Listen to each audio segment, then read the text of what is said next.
Well, it's the 13th day of February 2026. Hello, good morning. Welcome to GA Today here on GHOne Television. We are live from our studios here at the Platinum Place, North Ridge.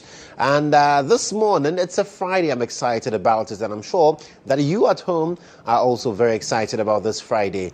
Mostly because some people are getting ready for tomorrow, which is Valentine's Day, Chocolates Day.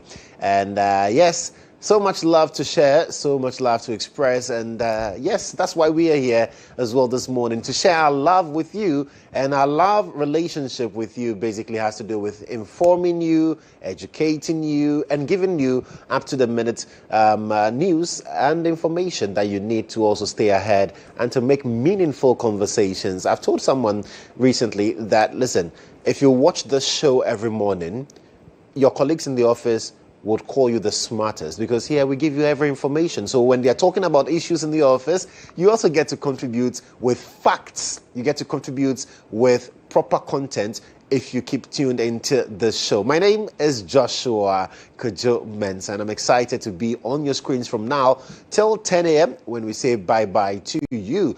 But remember, it's a Friday, so let's kickstart as well with our quote of the day. And today's quote is from Arthur Ashe, who says, "Start where you are, use what you have, and do what you can." Simplicity. Start where you are, use what you've got, and then do what you can. Don't kill yourself. Don't wait for the big break before you make a move.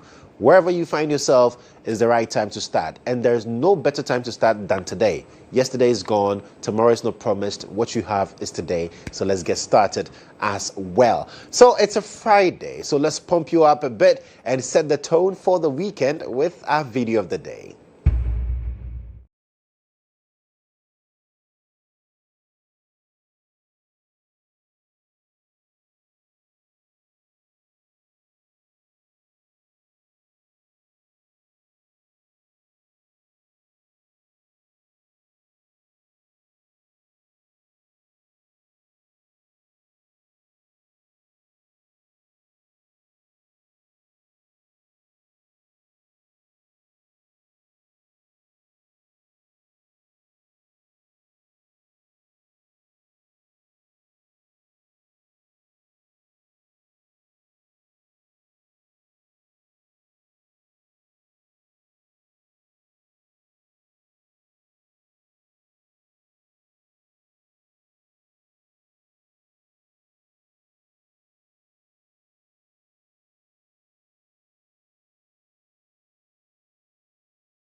Top of the morning, taking us on that emotional roller coaster with that video. And I'm sure a lot of you have been waiting for that video. Well, finally, it's here, so you get to enjoy it. And yes, also top of the morning to you out there joining us.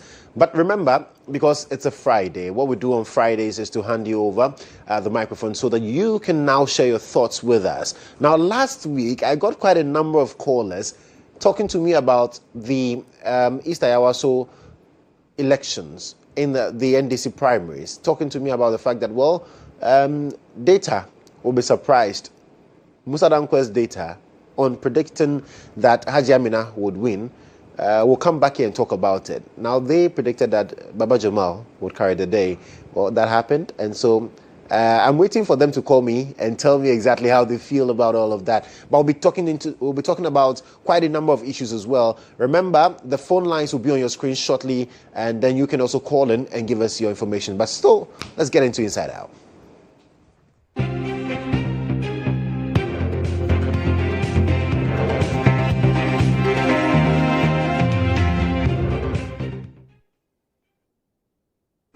So, like I said, quite a number of issues, and this morning we have the whole NDC in East Ayawaso constituency, the challenges with the elections we saw there. Baba Jamal finally emerged winner with a margin of 32 over Hajia Amina, and allegations of vote buying, incidents of basically influencing the delegates to vote in a certain manner, from television sets to motorbikes to cash to rice to all the things that you can ever think of. So much happened in that constituency. Now, the chiefs also gave an indication that if the elections were annulled, they foresee some level of chaos in the area. Finally, the NDC has settled. The committee that was set to investigate the matter investigated the matter and says, you know what, we've seen all of these things, but all in all, Baba Jamal would be the one to represent the NDC in the by-election, hopefully in the month of March. So quite a lot happening there. And then I'm sure that most of you might have also heard about the whole cocoa industry brouhaha. Cocoa farmers have not been paid for about 4 months, and they are raising quite some hell over that particular incident. So there was an emergency cabinet meeting here at the presidency, and we are told from that measures have been outlined to make sure that the cocoa farmers are paid what is owed them. But then going forward, there's also been a slash in the, pretty surprised that clearly government will be paying to the cocoa farmers. Quite a lot of them are not happy about it because they will receive a little over 2,000 instead of the previous 3,000 and above that they were receiving. And the situation has been as a result of what we are told, volatilities on the international market, among others. But how do the cocoa farmers understand this? We'll get to also, you can share your thoughts with us on that matter. And then Wednesdays have now been officially declared as Fugu Wednesdays here in the country. And so, producer Terry, let's have the numbers on the screen so that we can get our viewers to call in and share their thoughts with us as we do every single Friday. The numbers are there, so call me now and let me get to hear from you what your thoughts are on these matters and what exactly is on your mind in particular. Then there is the issue about the scholarship for sale saga that Kofi Ofosun Kansa, the former NEIP boss, basically alleged on Sompa Radio. He was invited, or we're told that he presented himself, and then the aftermath of that as well. I have my first call on that. Hilda, good morning. Your name and where you're calling from. Hello, good morning, bro. My name is Ken Kaka from Takwa. Right. My brother, how are you doing? I'm doing terrific by the grace of God. Fantastic. So what's on your mind? How are you doing too? I'm great. God is good, and I'm grateful.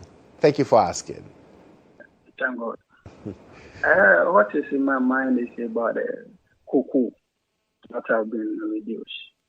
I'll plead with the cocoa farmers. They should adjust to it. While we know the wet market, it has gone down. Right. And our AG also have directed forensic audit about the past 8 years. Because if you do remember, under Nanado and Baumia, they did a press conference and someone asked the vice president the collapse of the cocoa. He said he doesn't know anything about that. So the finance minister, Forson, have said that they have a reform. They are sending it to Parliament. That reform is going to help the cocoa farmers. One, they are going to have the scholarship. First, we have cocoa scholarship. We see that they give it to people who their parents are not cocoa farmers.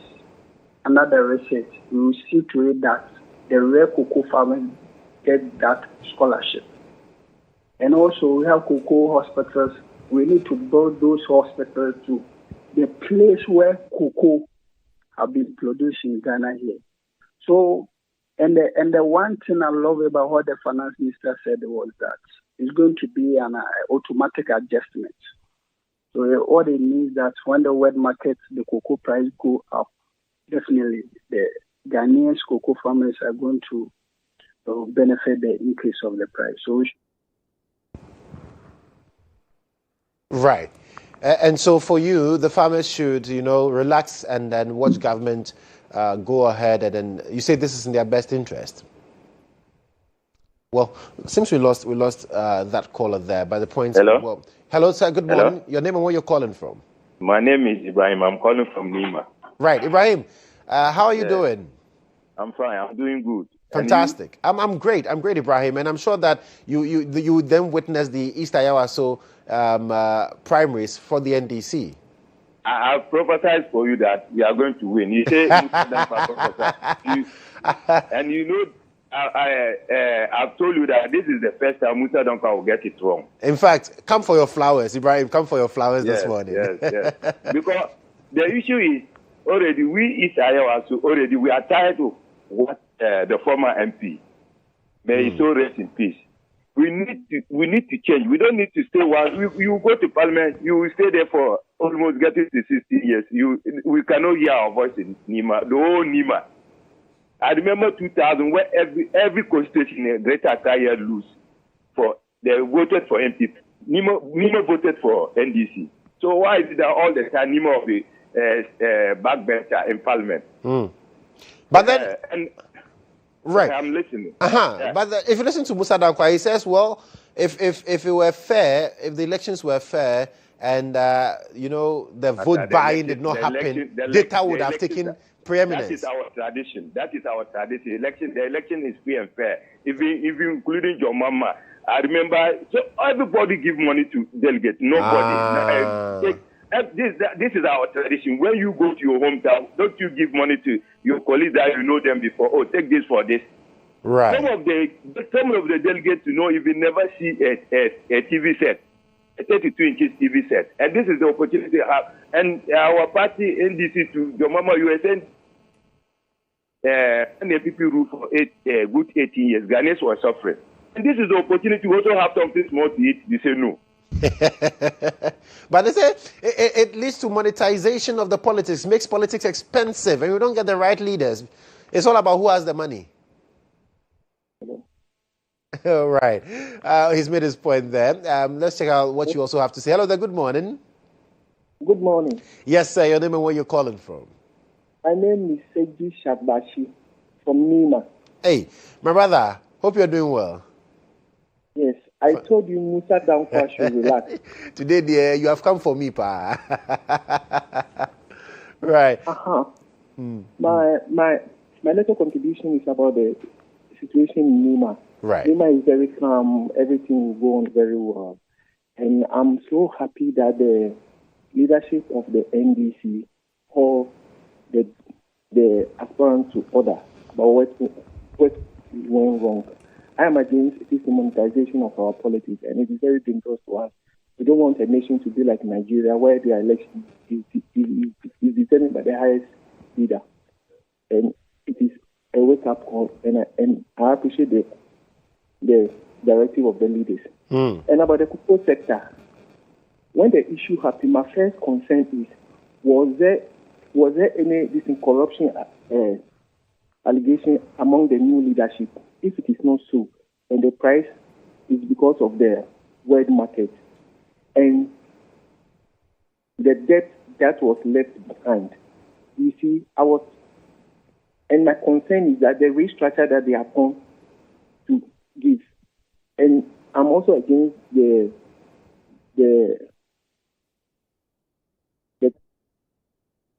Hello. Well, looks like we Yeah. yes, sir. We have another caller. My line dropped off. Absolutely. Welcome back, my brother. Yeah, and I have another question to you. I was telling you, your panelists. Yes. You say you ask them. They are right. They have right to take their own decision that we need to support this party. We need to support this party, and Right. they have their independent mind to do whatever they want. But our problem is they pretend that you are an independent journalist.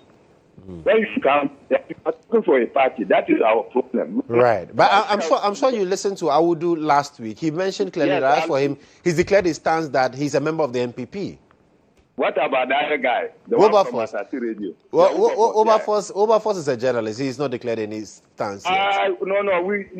In Ghana here, you can. I'm not even blaming them. If you go to other radio stations, you could know that these people, they are talking on behalf of NDC. And they would, like how other radio stations, they take their stand that they are for NDC. So if you are NDC or NPP, just declare so that we Ghanaians will know that if you come on the set, we know that you are talking for NPP or NDC. Okay.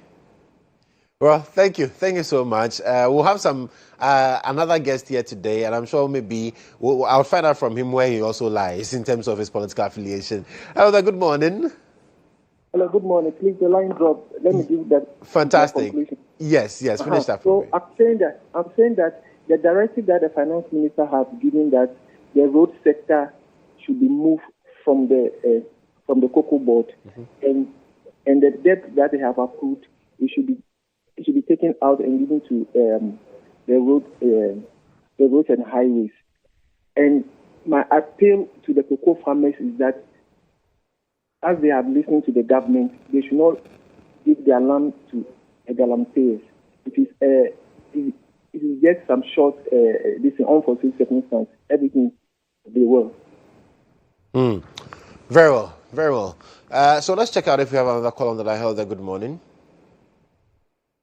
So quite interestingly, the cocoa sector has gained quite a lot of attention, especially because of the fact that it's been very, very topical in this week. We've seen that emergency meeting, cabinet meeting. We saw the finance minister. Even yesterday, Ghana Journalists Association, GJ, paid a courtesy call on the CEO of Cocoa Board to also get to understand firsthand what the challenges are, because it became quite murky in the media landscape and became very political as to which government did what, which government did not do this.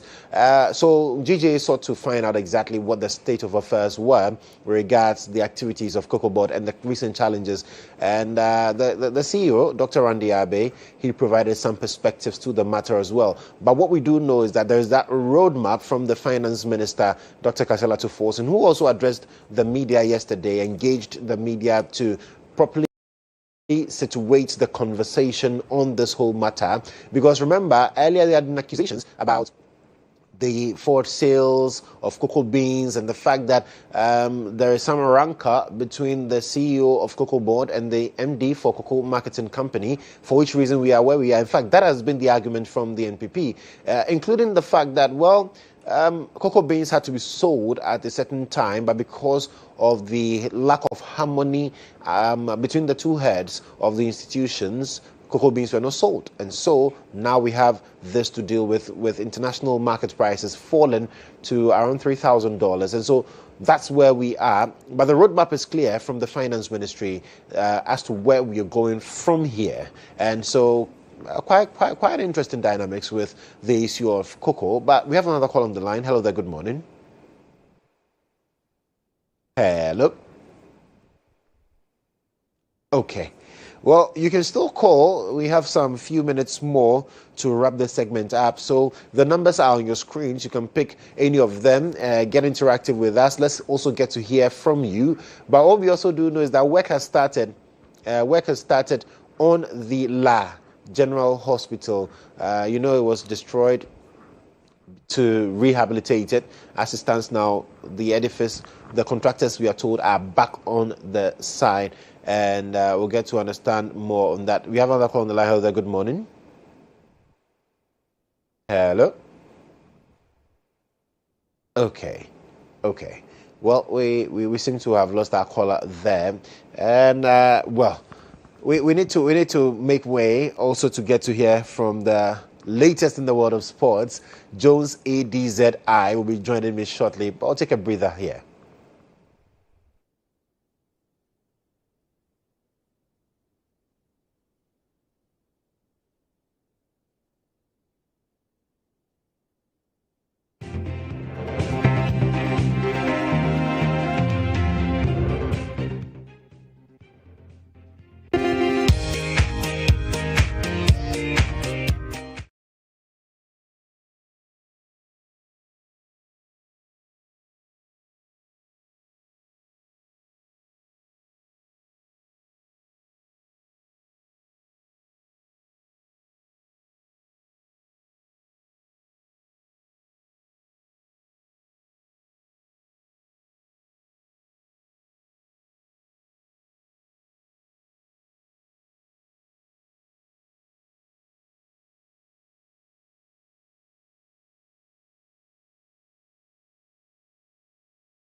Well, it's time to do the sports, and GHOne's ADZI is outside. He's here. GHOne's, good morning. Morning. Fumeto. How for? Viviodi. Odo. Wilameta Kolo. Maui. Anyway, we're outside. And, Yes, sir. Good morning to you. What do you have written behind you today? Oh, it says we are back. Manchester United is Yes, back. we are back. Spread the word. Tell them we are back. We are Manchester United and we are back for good. No, we are back for good. We are back for good. We've heard it before. It's not we've heard it before. We are back for good. We are Manchester United. Every team, if we could meet Arsenal and Man City every day, we would have won the league. Tell all the teams you're back. Give us Barcelona. As for West Ham, we just give them 1 point because they are fighting relegation. All the other teams, you see, you Chelsea, if we catch you see. Anyway, it's the biggest game in Ghana football. Right. Hearts of Oak taking on Kumasi Asante Kotoko. And the last time they met, let's see highlights of that. They'll be meeting again this weekend. And I mean, both teams have been speaking, without their manager. The manager was sacked last week. Karim Zito was sacked last week. Was he sacked or he resigned? Oh, Mensah. Anyway. The guy resigned. He's left the club, resigned. Yes, exactly. So he wasn't sacked. But there's a difference. Every sacking be sacking. Did you see his letter? Anyway, so he's left the club and they'll be meeting. Let's get to see their full fixtures for the weekend. Their games tonight and then, of course, tomorrow and Sunday. Mediama play Aduana at 4:30 p.m. 11 there's who take on Vision FC. There's Asante Kotoko up against Accra Folk. That game would be at 5 p.m. at the Babayara Sports Stadium. Hawaii United would face Nations FC, Dreams FC play Kerala United. Bibiani Gold Stars take on Basake Oli Stars. Swedro Blacks would face FC Samatex. There's Brekum Chelsea up against Kwando Hearts of Lions. And Bechim United would take on Young Apostles. Let's remind you of how the table is looking in the Ghana Premier League. Well, top 6 only. Mediama first with 43 points. Aduana second with 36 points. Accra Suffolk third with 36 points as well. Bibiani Gold Stars are fourth with 36 points. Kumasi Asante Kotoko fifth with 35 points. Samatex are sixth with 33. And then we see Kwando Hearts of Lions 7th with 30 points. The relegation zone, interesting. Brekum Chelsea are 16th with 23 points. Hawaii United are 17th with 20 points. And after 21 games, 11 Wonders have only 9 points in the Ghana Premier League in there. Now let's head to the English Premier League. Yesterday, Arsenal's title race. Yes, because they had to drop points yesterday, and I'm sure that the Bullets is not so happy at all because they had to settle for a 1-1 draw against Brentford yesterday, and it is now looking very interesting. A goal scored by Madueke, and of course an equalizer from Lewis Potter in there. Well, let's look at the table, how the table is looking like in the English Premier League. Arsenal are first still for now, and they have 57 points. And now Manchester City now have that 4 points gap. They're second with 53 points. Aston Villa third with 50 points. Manchester United, yes, lacking in the fourth with 45 points. And then Chelsea are fifth with 44 points. Liverpool sixth with 42 points in there. Another big game happened yesterday.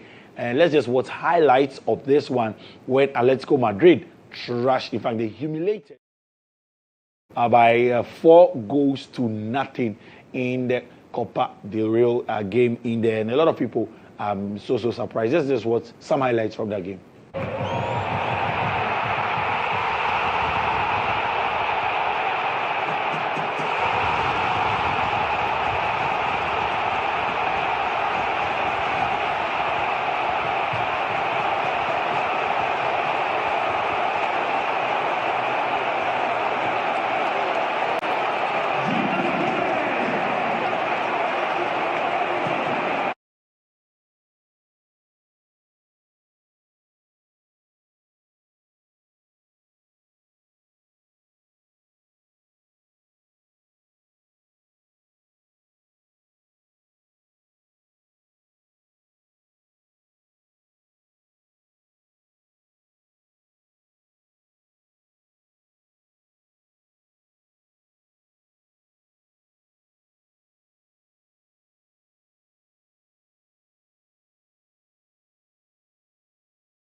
Four goals to nothing. Second leg will happen. We'll see how it does go. But we will show you the full highlights on the game today at exactly 1 p.m. with Joel and Monica Bukari. And of course, let's end with boxing because Tyson Fury is set to make a comeback. And he says it's going to be his last fight. His latest last fight, set to happen on the 11th of April at the Tottenham Hotspur Stadium. And obviously, he would be facing. Russian Makhmudov, who is 36 years of age. So let's see how it does go for Tyson Fury when he makes his return to boxing. According to him, it will be his last fight in there, right? So the Gypsy King makes a return. And Josh, that should do it for the sports chat this morning. And for our radio lovers, there's a sports digest at exactly 12:30 p.m. And today you'll be doing it alone because Benghazi is on honeymoon. Birthday with honeymoon. Charlie, I've told Benghazi you should report on Tuesday.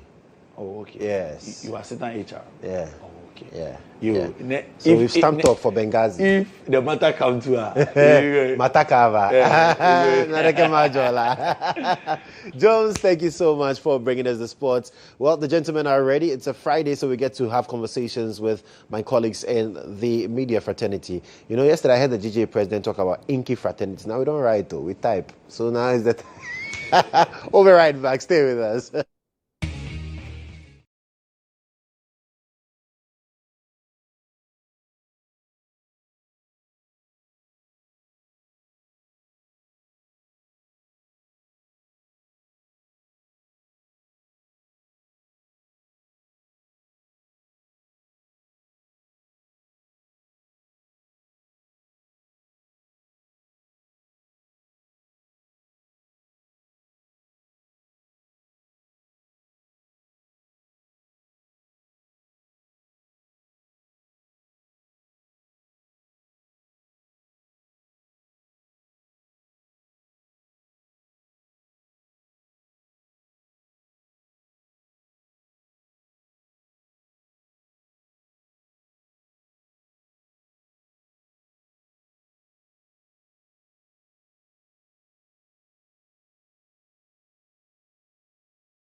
Well, welcome back to the show. This is GH Today here on GHOne Television. I am Joshua Kodjo Mensah, and I'm sure that you can see this hot cup of coffee next to me. It tells you clearly Legacy Life Choices International with a Legacy Life coffee, and this is 100% organic coffee with about 12 ingredients that works for you and does not work against you. And you know, what better way to tell someone I love you? What better way to show someone in this month of love that, listen, this is a token of my love to you than, saying it with chocolate. But how about one that is hot, that is steamy, that is reishi, one that really takes the pride of Ghana to the person, giving the person good health. I'm talking about the reishi hot chocolate from Legacy Life. It's one of the ways to say I love you to that special somebody tomorrow, because I'm sure most of you are already planning. If you're lacking ideas, please, reishi hot chocolate is the best way to tell the person I love you in the morning. Then there's the lion's mane, and of course, my favorite one, the reishi extract. 2 days ago, I was really tired. I got home, I couldn't sleep. All I did was to just pour 2 sachets of reishi hot powder, the extract powder, into a cup, added some hot water, and guess what? I slept like a baby. And it's good for stress, makes you sleep as well. And it does not, when you wake up, you don't feel tired at all. That's what the reishi extract does to you. So quickly call Legacy Life on 053 5677 067, 053 5677 067 to get some of these wonderful products as well. Well, it's a Friday, like we said earlier, and on Friday we get to discuss the topical issues with my seniors in the industry. And this morning we've been joined by Elvis Dark, who is managing editor for the News Center, and Audu is also here. Audu, there are questions for you. Someone called and said, last week he wanted to know where you belong. Now he knows full. I said, but Audu has been saying it, so what's your problem again? So Audu Mahama is managing editor of the Custodian newspaper, and Ibrahim Al-Hassan, who is head of current affairs here at the YB Network. Gentlemen, good morning. Good morning. Yeah, nice to see you guys again. Nice to see you. Yeah, nice to see you. Elvis was not here last week, so yes, it's nice to see Elvis here again. Elvis, how's it going? Yeah. We are trying. Yeah. Yes, serious financial pressure. Oh, yeah. Don't worry, even Cocoa Board. But they say about Papa Abba. The government will not put money directly in your pocket. It depends on how you look at it. It's your individual economy that will tell you whether Abba Papa has come or not. I have this policy. It is all about individual economy. See, the cocoa farmers today, they understand Abba Papa from what has happened. So Abba Papa, there, it's relative to individuals. Okay, it's not a general thing. No, if you make it general, you'll be deceiving yourself. Exactly. But that's the problem of politicians. They love generalization because it gives them a feeling that they are doing well. Comfort. So they are happy when you generalize. But they forget that we are all individuals. We earn different salaries. We do different things for a living. So individuals' economy is different from generalization. Right. So when you overgeneralize, the problem is that you will not understand the reality on the ground. Right. And by the time you realize you are overtaken by events, that is what has always happened to our politicians. I've always said that. I have this issue that your economy is not my economy. What I feel is not what you feel. So the decisions that I make are based on my feeling are different from yours. Yeah. And there's something I need to correct. If a friend said, I sat on this platform and said that Lily should not apologize to the president. And Oprah Mini did the story, and Charlie, the way I was trolled. Oh, wow. Okay. And I said, why would I say that? The president of the land.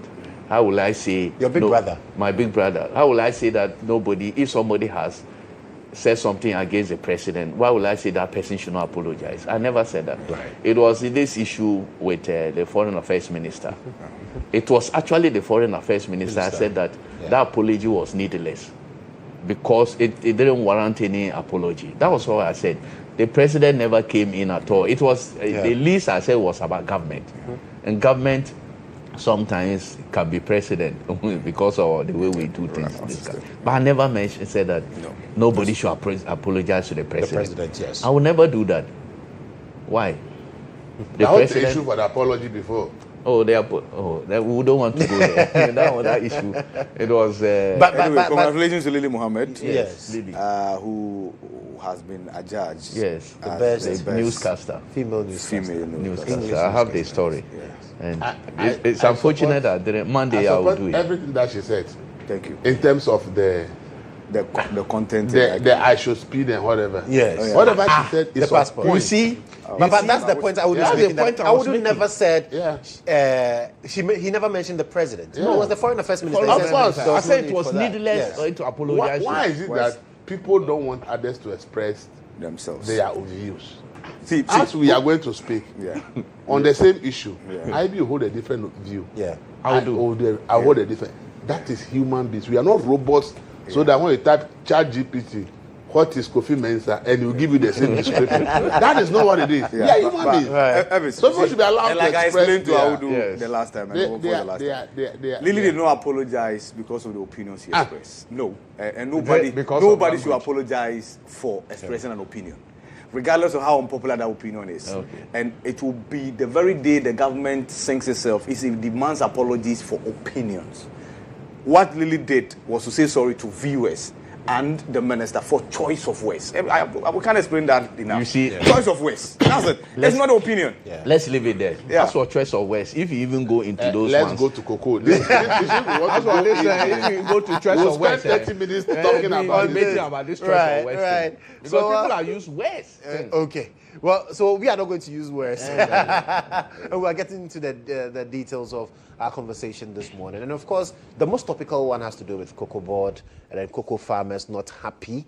And they've not been paid for some months. And now they are told that going forward, at least in the foreseeable future, which is right in front of us, they would have to accept a slash in what they are to be paid per bag because of, market prices on the international market and other issues. But there's been a lot happening prior to us coming here. Finance Ministry press conference yesterday. GJ met the Cocoa Board CEO yesterday, and prior to that, there was an emergency cabinet meeting. Yeah, as well. No, I couldn't make it, but we had our people there, and I'm told it was just a fact-finding mission. So Randy Abe explained to GJ what really happened and why we are where we are, devoid of political, banter and all of that. But let me start with you. How can you say devoid of politics? Can't wait. Let me start with you, Elvis. The whole issue with the cocoa sector now. I know you are keenly monitoring because it falls right within your domain as well. See, hypocrisy will kill all of us in this country, and that is why we'll always be having these kind of problems. The problems of the cocoa sector did not start today. It didn't start yesterday. It didn't start 3 days ago. Okay? Yeah. And so it's only shameful that we have been selling cocoa for more than 100 years. And still, we are finding it difficult to find the right solutions to the problems. Look, I'm on this platform. Let me read it. Star FM. Star FM Online. Star FM Online.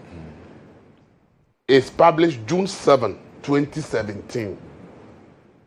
Cocoa Board is heavily indebted to the tune of 10 billion Ghana cedis, according to its chief executive. Joseph. Okay, Joseph Boahin. So as far back as before NPP came to power in 2017, Cocoa Board's debt was over 10 billion Ghana cedis. Yeah. Okay. All the things Randy is saying today, NPP said the same things when they took over Cocoa Board in 2017. That there's a rollover. In 2017, Cocoa Board went with $1.8 billion to buy cocoa to the tune of 900,000 metric tons. 850. Okay. They spent the entire money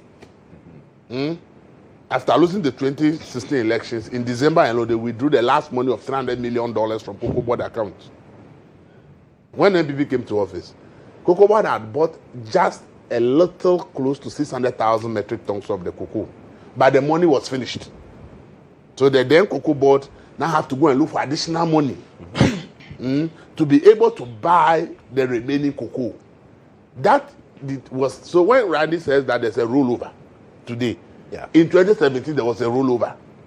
It is nothing new in the cocoa sector. Okay, cocoa rose. NPP inherited a debt of over 3.5 billion for cocoa rose. Today we are talking about 4 billion. What's the difference? We have not managed cocoa sector well, and we must admit it. That the way we have managed the cocoa sector has been problematic, and we have not been able to find the solution that will give us the kind of things we need. You see, we all know, and we can't run away from that cocoa has been the backbone of the Ghanaian economy, even from the days of the Gold Coast. Yeah. It's only this week I was even getting to learn that University of Ghana was built with cocoa money. Cocoa farmers, their money was used to build University of Ghana. And as a result of that, the University of Ghana. And as a result of that, when the Gold Coast government wanted to do it, then Ashanti said, if cocoa money is going to be used to build the school, okay, then their demand is that since majority of the cocoa farmers are in the Ashanti region, the next university should be built in the in Kumasi, and that is how come KNUST went to Kumasi. That's why Kumasi got university before Cape Coast, which has been like the center of education for all that long. So if you look at it, cocoa has been like everything for Ghana for all these years. So as a country, we should have by now have a serious working solution. But you see, when politicians decide that because of votes, even when the reality is this, they will paint it the other way, we will always find ourselves in this problem. And there's nothing we can do about it. Okay? The truth of the matter is that, you see, cocoa, we don't determine the price. Cocoa price is determined in the world market. Though we produce it, we don't have control of the price. Those who are actually buying the beans, they determine how much the cocoa should be sold. That's the sad aspect of the whole thing. That what we produce, somebody else is sitting somewhere and is telling you that this is how much the thing should be sold. This has been the challenge. So you remember that under the Akufo-Addo government, because Ghana and Cote d'Ivoire produce 60% of all the cocoa market, Ghana and Cote d'Ivoire actually formed this alliance that they want to try and see whether they can have a certain influence on the price of cocoa. You see, what we have done to cocoa farmers currently, okay, it's an injustice, and nobody should run away from it. Okay, in 2017, that NPP took over, despite all the challenges, cocoa prices dropped by 30%. But the government has to absorb the losses to the tune of over 1.2 billion cedis at the time because it doesn't want to reduce the price of the cocoa. I believe that what has happened, the government should have absorbed and keep the price at 3,600. Because you see, this is what has been happening. We say we will not allow the cocoa farmers to go and sell their cocoa by themselves. Like when I have my cassava or plantain and it's ready, I go to the market and I decide that this is how much plantain should be sold today, and I sell it. As a country, we have made a law and said that because cocoa is so fundamental to the economy, the government must have a role in how cocoa is sold. So the law says that only Ghana Cocoa Board, through the cocoa marketing company, can buy and export cocoa for sale in this country. That is the law. That's how Cocoa Board was created, to regulate the whole thing. Since we started this, we have been giving cocoa farmers between 60, 65, and 70% of the free on board price, which is price that they will sell it in the international market. We give them 70%, and the remaining one goes to Cocoa Board. Yeah. Okay. So it means that all these years, Cocoa Board has been making profit by selling Ghana's cocoa, because the farmer gets only a maximum of 70% of the price of the cocoa from the world market. That is what we have done to cocoa farmers. The question is, all the 30%, let's say even remaining 20% goes into the freight and all arrangements to go and get it. The 10% profit for all these years, where is the money? Who can account for the money? Okay, we have been buying a product from farmers, going to sell it, and we give them 70% of the world market price. And we say Cocoa Board should keep the 30%. So Cocoa Board can use it to do other things to support the cocoa sector to grow. Yeah. Cocoa Board is one of the best paying institutions in Ghana because they are feeding fat on the monies of the cocoa farmer. That's what they do. Cocoa Board and all these employees, the huge number of employees, here their salary is about 100 million a month. Huge number of workers. They are only feeding on cocoa farmers their money. And you see, we have adopted a pricing mechanism called forward sales. Yeah. Forward sales means that we go into arrangements, we negotiate the price with the buyers, and say that at the point that we are going to open the cocoa season, normally it starts from the main season starts from 1st October. That's why we open the cocoa season. We will negotiate and say that we are looking at the average price of cocoa in a year, and we are determining that this is the price cocoa should be sold with the buyers. And that when we sign on to that, in case the price drops, it shouldn't affect the price of the cocoa. So in actual fact, we were hedging the price. And we're doing about 70-80% of our cocoa minimum by that arrangement. And then the rest, we sell it through what we call spot price, which means that it is the price of the cocoa at the market today that you sell it. Yeah. But once we apply the forward sales, applies to the farmers directly. So farmers get the same price, but if the price goes up, the cocoa board gains. Because the remaining 30% that is not part of the forward sales, in the event that the time the cocoa is ready for sale, prices go up in the world market, cocoa board makes more money by selling that one on spot price. So they make more money. And in case it drops, then whatever profit they are able to save, they should be able to use to absorb the drop in price so that it mitigates the risk of a farmer taking losses. So on what basis are we now reducing the price of cocoa because the price has gone up? Has gone down.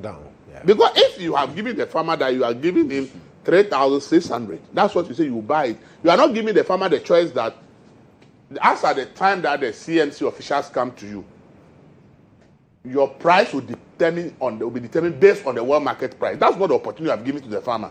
You say for the farmer, you have fixed a price for the entire season, and every bag of cocoa will be sold at that price because you are mitigating risk. So what risk have we mitigated by buying the cocoa from the farmer at the same price? So if we want to go the spot price, then the farmer also benefits from the spot price. So that if cocoa gets to 10,000 a ton, the farmer is getting that amount. And then when it drops, then the farmer understands that when it went up, I enjoyed it. Right. And when it drops, I must take the pain. But then when you fix a price that gives him only 70% of the total amount that you are making from the commodity, when you give him 70% of the total amount he is supposed to make, by law, but just by law, you have hived 30% of the farmer's money for cocoa board. Why should the farmer still suffer when there's a price reduction? Then what's the essence of the risk mitigation? What's the essence of the forward sales? Right. So you see, let's not mince words. The price, the government should have taken the losses, keep the price at the 3,600 because that is the arrangement and the forward sales. Okay. So if you are buying the cocoa from the farmer for the same price all these years, and then if there's a drop, you want to pass it on to the farmer, then you are actually killing the farmer. I believe that we must, as a country, decide. Because whatever the minister said yesterday, I didn't even hear anything about whether we are moving from forward sales for the farmer to spot price for the farmer. I didn't hear anything like that. If that is what the government wants to do, it should be clear. Prevailing. Okay. The prices to the farmers will go up as well. So we are doing our spot sales. Yes. Somebody must be able to explain to the farmer to understand the new regime because they are used to the old regime all these years. So if you are now moving them from forward sales to spot sales, explain to the farmer very well because that will require the farmer understanding forecasting. The farmer today should be able to tell that cocoa price by the end of this year, by the time we get to 1st October, global grinders and buyers have predicted that the price of cocoa will go around this. The farmer must understand before even the sales season starts. Because without that, the farmer is going to have a lot of problems why today the bag is 1,000, why tomorrow it is 500 cedis. Okay. So that explanation needs to be, if you are going for spot price, let's go for spot price. But if you are going for the spot price, then the risks with this spot price should be explained to the farmer to understand that now, if today the price of cocoa in the world market is $5,000 or $10,000, when the buyer is coming to you, you should be getting that. But if we are doing spot sales, is government still going to give them the FOB price, or now they are going to get the full price of the cocoa? Because that question has not been answered. Right. If you are moving from forward sales To spot price. does it mean that if a ton of cocoa is $10,000 on the world market, the farmer is going to get $10,000 for that? How can that happen? It has to be. No, it cannot. Oh, please, you see, this is why you need to understand so they don't create more problems tomorrow. Okay. Because you are telling me that now I'm absorbing the risk in the market, then you have no business keeping my money. Allow me to sell it at the market price. How are you going to market it and make your money should be your business? Okay. So then a whole arrangement will now have to come into being. If we are buying gold, okay, from the major gold producers in Ghana now, like we are doing at the gold for reserves, we buy it at the world market price. We don't buy the gold from them at a reduced price. So if the cocoa farmer is going to face all the risk in the market, then there's no justification for cocoa board to be keeping 30% and giving them 70%. There will be no justification for that. Okay. Because now the farmers will be taking the risk. Exactly, themselves. because now if the price drops significantly, the farmer will have to be hit. Yeah, understand. Okay. If the price go up, he benefits. Okay. But you are doing 70% because under that arrangement, you give them forward sales and say you are giving them risk mitigation. And aside that, there are promises of whatever savings cocoa board is making, part of it will be used to do A, B, C, D in the cocoa sector to support farmers. So sometimes maybe a government will come and say subsidized fertilizer, somebody come and says free fertilizer, some say free chemical, some say subsidized chemical, some said they will provide you with shredders, they will provide you with this and that and that. All those arrangements were contained in the forward sales arrangement. Okay. So the cocoa farmers say, okay, though government is keeping 30% of the money, they sometimes come support us in A, B, C, D. If you are asking me to take the losses and the gains depending on the world market price, then that arrangement must also be explained. Right. So you see, we should not just take the cocoa farmer for granted. I always say most of the time, we think that we know better than them. They are in the business, they know and understand better than us. Let them understand that under the spot sale agreement, they are still getting FOB 70%. Do they agree? There must be a conversation around that. Because spot sales, the risk involved are significant, just as the government has been forced to reduce.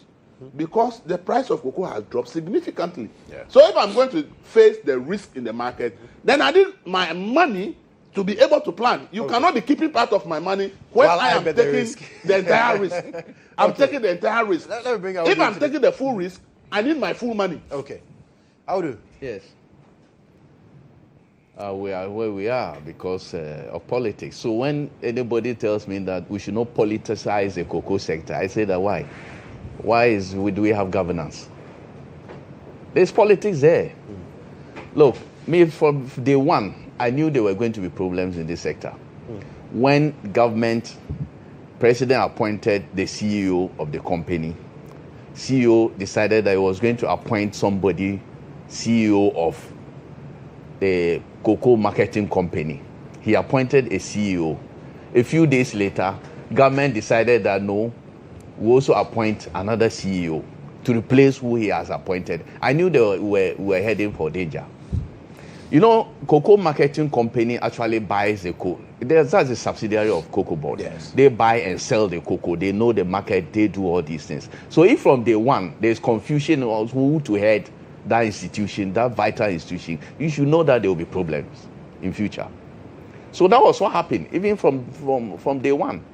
So they brought government, then always been problems. Every government has inherited problems at the Cocoa Board. Every sector. So if you come, the way you manage it will show whether you are competent enough to lead the sector, to manage the sector. Look, it's been talking about, sport sales and forward sales. This government, my understanding, I've been told that they stopped the forward sales since they came to this administration. The CEO and the cocoa board, they stopped the forward sales. They only do spot sales. Yes, they stopped. That is why we have the problem. That's why we have this problem. They stopped the forward sales because they criticized the previous administration for using those two methods. So they decided they do the spot sales. And what that happens is that when there's a drop, because you are talking of spot sales, when there's a drop, you suffer.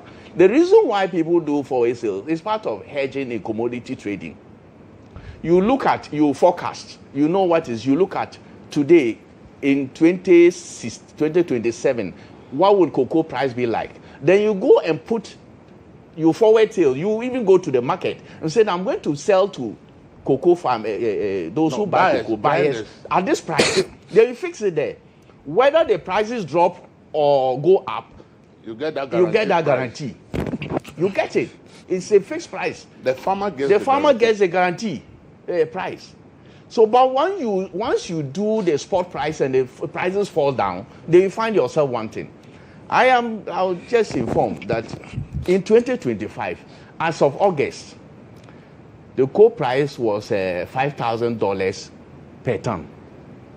In September, it went to $7,000 per ton. If we had done the forward sales at that time, you see, we would have been getting at least $7,000, maybe average $6,000 per ton. Now you said you have stopped the forward sales and you are doing spot sales, and the two move from 7,000 to 3, as we see today. It's about 3,700 or so. You see that you have lost. Now you complain to us that our cocoa is expensive. If it is expensive, who caused them? Because you didn't have the forecast to know that, look, this is a volatile market. Commodity trading, everybody knows that this is a volatile market. And that is why people do the forward sales, so that at least you have a minimum guaranteed price. That whether it falls to any level, you have that price. They refuse to do that. Now, apart from that, when we're telling you that, when some of us were saying that this economy, this administration has not done anything new. This economy is based on cocoa and then gold. People say it's management, correct management. Just one sector. You see how things are crashing. Look, you pump almost $12 billion to overvalue your currency. Meanwhile, you export cocoa. You get the revenue in dollars. When you come back, you give that money to Bank of Ghana. They'll give you at the how do you call it? Interbank rate. Cedis. In cedis. So reduce. Your money will reduce drastically. And meanwhile, you pay the cocoa farmers in cedis. You see what the overvaluation of our currency has done to the cocoa sector? And this hedging that we talk about, look, he knows. Even Bank of Ghana has done the forward sales. Bank of Ghana. At the time, you know, the accumulation of gold was over 30 tons, right? They have sold about 20 tons. They sold about just in 2 months. Why? Because at that time prices were 22 tons in 2 months. Because at that time prices were rising. And they said that, oh, let's take opportunity. It's a risk. And you take it's business. Because of volatility of the market, they took a risk and sold 22 tons in 2 months and got the money and put it there. But you see today, they sold it at a price that was about 4,400. Today it's about 5,000. But you see, there's a guaranteed price. They have taken that. If they had not, probably, if they had also kept the gold, we say that there's appreciation, right? If the gold prices had dropped to $3,000, we would have said that why didn't Bank of Ghana sell thing? But people are also saying that gold, as for gold, no matter what, it should be for reserves. Yeah. You should have enough reserves, no matter what. It's a commodity that you should reserve. But let me come back to the cocoa board. So when you do that, first of all, because you have overvalued your currency, you are getting dollars that are fewer. You are exchanging to cedis and you get less money to pay. You cannot pay. But why is it that we cannot, with all this, first of all, you have not done the forward sales, you stopped it, and that has bringing you problems. The economy, we are told, is doing so well. So we cannot absorb the difference for farmers for at least this cocoa season, so that we plan. So you agree that government should absorb the shock? But previous administration was absorbing. You think that the prices were always going up? At what percentage? It doesn't matter. The percentage. Look, above 64%. Exactly. You created a problem. If you created a problem, of course, But that is what the risk mitigation. that's the risk mitigation was supposed supposed to do for the farmer. 64% over. Yes. Yes, because look, if for instance, if you have sold the cocoa at the $7,000 through the forward sales, you think that it will not have mitigated the impact today? That today the price is less than 4,000. Look at the difference. So that if the economy is doing so well, you could not, the economy that is doing so well will not be able to absorb at least the difference for the. We are not saying that you should absorb it forever. For this cocoa season, crop season, at least absorb the difference and mitigate the effect on farmers. Right. Once you do that, once you are saying that you are doing the haircut for them, you know they've already produced the cocoa. Are we looking at their cost of production? Are we looking at cost of production? Because many of the farmers might have taken loans at a particular rate to do the farming. What are we telling the farmers? We are telling them that we are cutting because of what is happening in the global market, we will not be able to absorb the difference.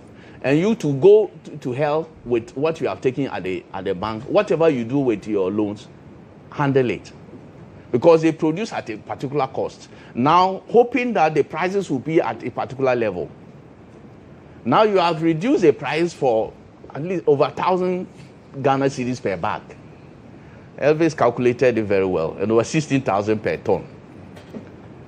Now, the cost of production, have we looked at that? So it is now probably going to be a loss to the cocoa farmer. You don't want to, you see what I'm saying? It's a loss to the cocoa farmer with all this. No wonder. Yesterday I was listening to one of the cocoa farmers in another star station. Was saying that they were told as current as January this year.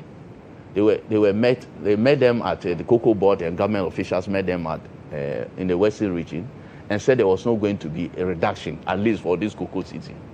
They were assured. Only for them to hear that their prices are being reduced by over 28%.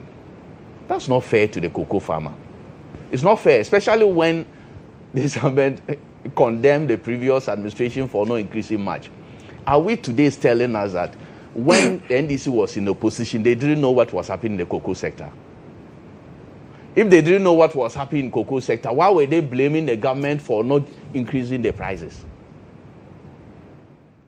Because they would have known that this was what happened in the sector, and therefore this was what the farmers needed or warranted. The NDC did that because there were some sharp rises in cocoa prices.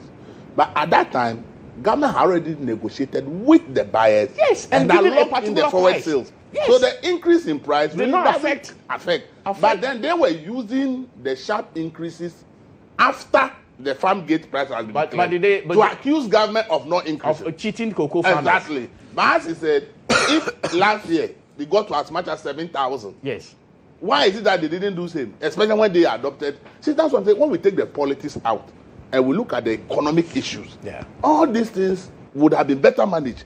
But the moment you bring politics and you are giving people all kinds of hopes, so when the problems come, who do you want to be blamed? So you look, this whole blame about previous government left mess and all that. Look, nobody should take it. I will not take it because look, I told you when COVID and Russia-Ukraine bet, we consistently said that government has no excuses.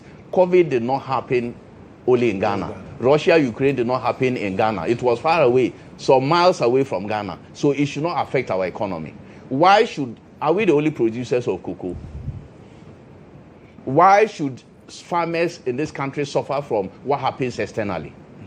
When we say external factors do not matter, why should it matter now? Because if anybody tells me that the difference is so much, the government cannot absorb it. Why? I have asked this question. In what situation in my life, in all of us, our life, that you have world population, people losing their lives, over 6 people dying because of a pandemic, over 6 million people? Where do we have that? And yet people said, and the effect it has on economies. People said we should not blame external factors. Just cocoa, one sector. Just a drop in the few dollars. You see how we are struggling? You see how we are struggling? And today you want to blame a previous government for a mess? Right. He just stated that when this administration took over, what they inherited. If you have also inherited, it's something, legacy things that has been happening. So just deal with it. Deal with it. You are in charge. Okay. Fix it. Take fix it. The shock. And look, cocoa farmers, it's up to them. Look, go and tell them that they should not. If you are a government official or anybody, go and tell them that what they know is that you have reduced their prices by this amount. That's it. They don't care whatever you do. Okay. They don't care whether you say the difference. Okay. Why? You think that prices of cocoa have been increasing all the time under the last administration? Yeah. Well, Ivy. So, Joshua, yes. So let me start from where I would have left off. I made that point on radio that I think the communication around what happened, or what was announced yesterday, should be that of a concession and that of empathy and a cry with the farmers that they have lost something. If government communication goes on that tangent, it will be very helpful. Because regardless of whatever justification, and indeed there are justifications, many, many of them, the bottom line is that a farmer sold his cocoa at a particular price the day before yesterday. Once this new announcement kicks in, that farmer will sell the same bag of cocoa at a lower amount. That is the bottom line. Mm-hmm. So, in communicating this government decision, explain to the farmers why we are here. But don't leave it at that explanation. Give that farmer hope that tomorrow will be different. I'm the son of a cocoa farmer. I have been to cocoa farms. I pluck cocoa. Is your father still farming cocoa? No anymore. He was doing a busa. You see that thing in Ashanti region where, when you come, you are like a caretaker. Yeah. So then, after you harvest the cocoa and you dry, you understand the thing. Yes, I do. But if you do, I do. So, and I remember the excitement on our faces whenever we went to see the cocoa krachi. The cocoa krachi is the one who buys the cocoa, right? That the soup will taste different. Correct, right? When the cocoa cash comes. Yes, the soup will taste different, right? You get some new dresses. Exactly. You might eat rice, right? You might eat rice in a very long time. Yeah. So it directly relatable. But here we are. Now let me give you some figures, Joshua. And like I said, the figures are quite staggering. So the fluctuations saw a drop to 3,699 per metric ton. That's on February 12, 2026. Okay. Drop from where? Great. 3,699. That represents 64% decline compared to the same time last year. Now let's go to the historical data. The prices range from $2,220 in September 2022 to over $2,000 in September 2022 per metric ton to all-time high of 12,906. From 2,000 to 12,000 in December 2024. So when you talk about the sharp increment, that's what Evans was relating to. From 2,000 to 12,000 in December 2024. So, yes. How many years? 2024, just barely more than a year ago. Yeah. Okay. More than a year ago. No, I mean from the 2000 to the 12. No, so I mentioned that that's September 2022. Okay. When it was 2,000 per metric ton. Okay. Right. To over 12,000 in 2024. In a matter of 2 years, we had seen a sharp rise from 2,000 to 12,000. over $10,000 more. Now, as of December 2025, the global cocoa price stood at 5,000. It had reduced from 12,000 in 2024 to 5,000. Now, let's talk about Ghana. So we talk about the fact that as we speak, we've seen a decline of 29.19% over the past month. So just last month, we've seen a decline of 29% in the world market prices. Within that decline, we had already announced that we're buying per bag for over 3,000. Now, if you look at the cumulative decline, it's over 64.2%. I agree with the argument that in the past, we've recorded declines as well. What policy decision did governments then take? The decision was, we will absorb, we will not drop the prices to the farmers. But in holding fidelity to the fact, look at the percentage of the decline. It's very crucial. Now, aside that, I certainly I would have been happier if government had any other means of absorbing. So even if the conversation with the farmers is that there will not be any increment this season or the next season, because this is 2025-2026 crop season, then the decrement will take effect the following crop season. But for this season, we are buying it at the rate at which we announce. I'm sure the farmers will have been happier. And that's why I say that this conversation should be that of an empathy with the farmer and not that of justification. That's one leg. The other leg is this. I've been part of a conversation that talks about the challenges of cocoa board. I was in Parliament with Audu when a loan facility was brought. And in that loan facility, we're going to embark on cocoa planting. So there were cocoa trees that swollen shoot had affected, right? There were aging farms that were going to replenish, in essence, right? And if you look at the amount of money we devoted for that, right? And grafting, purchase of seedlings and what have you, right? And it was to revamp the sector. And what was actually used when the following year, the program of activity came to Parliament and the Finance Committee was scrutinizing, there were many questions that remained unanswered, right? Elvis talked about the 30% FOB price that's retained. Yes, and he related to that fact that seedlings are distributed to cocoa farmers free of charge. Fertilizers are provided free of charge. Farmers will have their entire farms, aged farms, replaced for them free of charge, right? What amount of money does government use for these activities? It's the differentials. And so the cocoa farmers understand that they cannot get exactly how much the world market prices. And it's been like that over the years. The question is, what percentage of the market price are you giving them? The last announced price was 70%. 70%. Even that, the increment was not that monumental. But the reality is that for the first time, cocoa farmers have been given a price that is lower than how much they sold the last season. That is a fact. Now, about happenings at cocoa board. As the last 2 months, cocoa board had to take an overdraft to pay salaries. That's a fact. Why is that? Cocoa board did not have enough resources to run its own activities, not to even talk about payment of salaries. Yes, cocoa board is overstaffed. And I look at the data and realize that in the last 3 years, cocoa board has had its staff numbers increased by more than 2,000. It doesn't happen very often in state agencies. So that's something that cocoa board ought to look at. And last year, a lot has been added because there's a change of government. Every change of government, cocoa board getting over 1,000 new staff. I'm not sure that will be more than the 2,000 that was recorded just at the latter part of the last 2 years. Right? That's what I'm saying. That check yes. Last year. No, see. But I'm aware the CEO has said that he can't even count the number of CVs on his table. But he's unable to recruit because he's even thinking about doing staff rationalization. Yeah.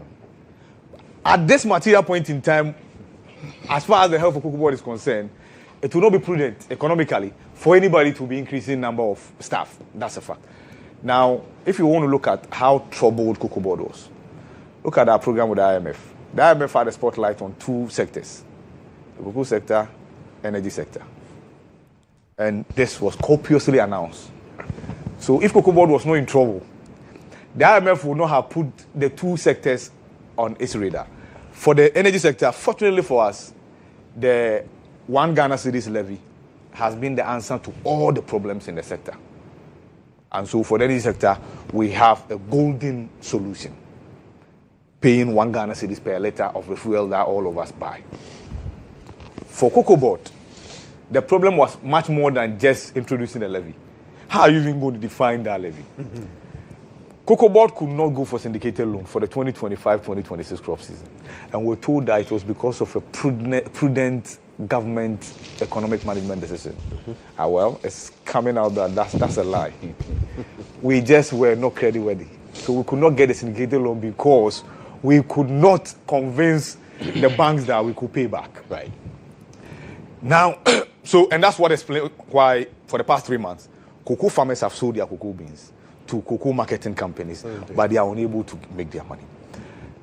I think government could have been more proactive, to be honest with you, especially with the payment. Because what happened after the president summoned the emergency cabinet meeting, there's a directive that money should be moved from A to B to ensure that the farmers are paid. We could have done that earlier than where we are now. That's a fact. Now, aside that, the finance minister says, by the way, Cocoa Board is now under the finance ministry. It used to be under the Greek ministry under the previous administration. It's been sent back to the finance ministry as it was. Now we will be processing about 50% of our cocoa beans. That's good. Hey, atia bread. No, that's good. No, for now, you can only say atia bread in 4 years. Right? This government is a year old. So I'll help you say atia bread. In 4 years, if it doesn't, you are not getting me. Oh, listen, you are not getting me. I'm saying that you can say atia bread in 4 years after it's all said and done. For now, you are just being a pessimist, right? And I understand. But give the man the benefit of the doubt. Which man? Who announced it? Atuforsen is the sector minister. He announced it, right? Okay. And the ultimate man will be President John Dramani Mahama, His Excellency, right? If after 4 years, what they are seeking to do at the Dawa industrial sector, what's the name? What they are seeking to do with 24-hour economy, what they are seeking to do with all the other policies of industrialization, still doesn't ensure that we process about 50% of our cocoa. Then we can go with Audu's claim. That's not rocket science, right? So to wrap up this, like I said, and I agree with Audu, that if government says market prices have dropped, and as a result of that, we needed to drop the prices for the cocoa farmer, people will point to what happened with COVID and Russia-Ukraine. That's a legitimate argument, right? President Akufo-Addo gave investors haircuts, and they were explaining those haircuts away. And that infuriated people the more. When you take something from somebody's pocket, the least you can do is to be empathetic. Don't explain it away. Right. You have taken my investment and you are explaining to me that is the right thing for me. Make that make sense, right? So, yes, concede that farmers have lost something. In the past, if, for instance, prices of cement had dropped and the amount of money we are giving the cocoa farmers could buy many more bags of cement than the over 3,000, right? You can go to the farmer and say that this value we are giving you is much more than what you had last year because you can buy many more bags of cement, many more roofing sheets than you could have. Unfortunately, the cedi has appreciated. That's a fact. Inflation is down to 3.8. Why is that unfortunate? How do you use unfortunate? He's getting to No, I'm making a point. I'm making a point. Yes. I'm coming. The inflation has dropped to 3.8%, right? But unfortunately for the cocoa farmer, it has not resulted in prices of, say, cement, roofing sheet, knapsack sprayer, input, right? chemicals, farming input, dropping by that percentage. So when I say in this cocoa conversation, right, and he related to the fact that the city has appreciated, it's good news to many sectors. One of the sectors that took the hit is the cocoa sector. But you see, in prudent economic management, something must give.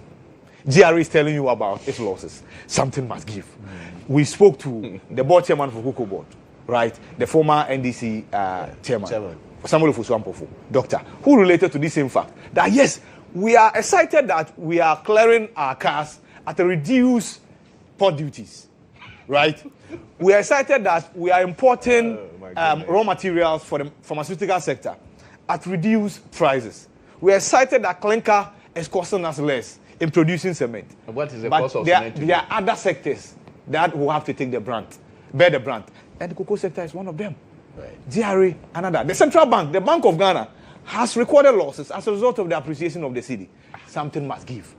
But in economic management, it's a pot of everything. But in the end, it's a massive to the benefit of everybody. Joshua. Well, but that's what Elvis said, that regardless of what happens, our cocoa sector is so key that we need to absorb the shocks to be able to allow it to thrive and not allow it to also be hit this much. Joshua. Let me finish before. Let me. It's coming to me. Then I didn't call you. He was only citing what you said. Joshua, how do you are crossing me? Briefly, because we'll go for a break and come back and then you have your bite. Look, you have your bite. I am saying that when this man's friend, United States President Donald Trump, is devaluing his currency. The man of the moment. He's devaluing his currency to get more export revenue. Yes. We are here spending dollars to overvalue our currency. We are here shouting. Because we can't export more. We export less, so let our currency be strong. So that is the effect we are having. Let it be strong. Because look, our major export, one of our major, is it not cocoa? Yes. Cocoa. So if your cocoa has taken so much hit, what do you think will do to your economy? And by the way, you mentioned 64% drop in this, and I asked a simple question. You think that if we had done this forward sales, if we had not jettisoned the forward sales policy, the percentage of drop would have been 64%. On the forward sales, briefly on the forward sales, Right. we had done forward sales that we had not been able to meet the demand, right? So we had sold much more than we could buy or produce as a country in the 2024-2025 cocoa season. Okay. So this new administration has inherited a backlog of cocoa beans that it needed to supply. We don't even have enough. I'm telling you this. I'm telling you this. You see, the rates cannot be the same, right? So you don't have enough to meet the demand of the forward sale you had done previously. He just told you that they took a loan of 1.8 billion. How can you say that? This time they're talking about 330,000. In 2017, it was 350,000 backlog. And then how much the problems are the same. Because I spoke to Fifi. It's the same I spoke thing. to Fifi and he It's said, the same thing. as for that argument, like the Casa police said, it's falling flat. The 2017 supposed to be Because it happened the same 900,000 thing. metric tons. Right. They bought less than 600,000. Yes, and they bought about 350,000. This time we are saying they're So about that cannot be So it's justification. almost the same. I'm sure that it's the same. You know, we'll get more from rate? my colleagues right after this break. This is the GHTD on GH1 television. We'll be right back.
give me just what I need, and I can feel the whole.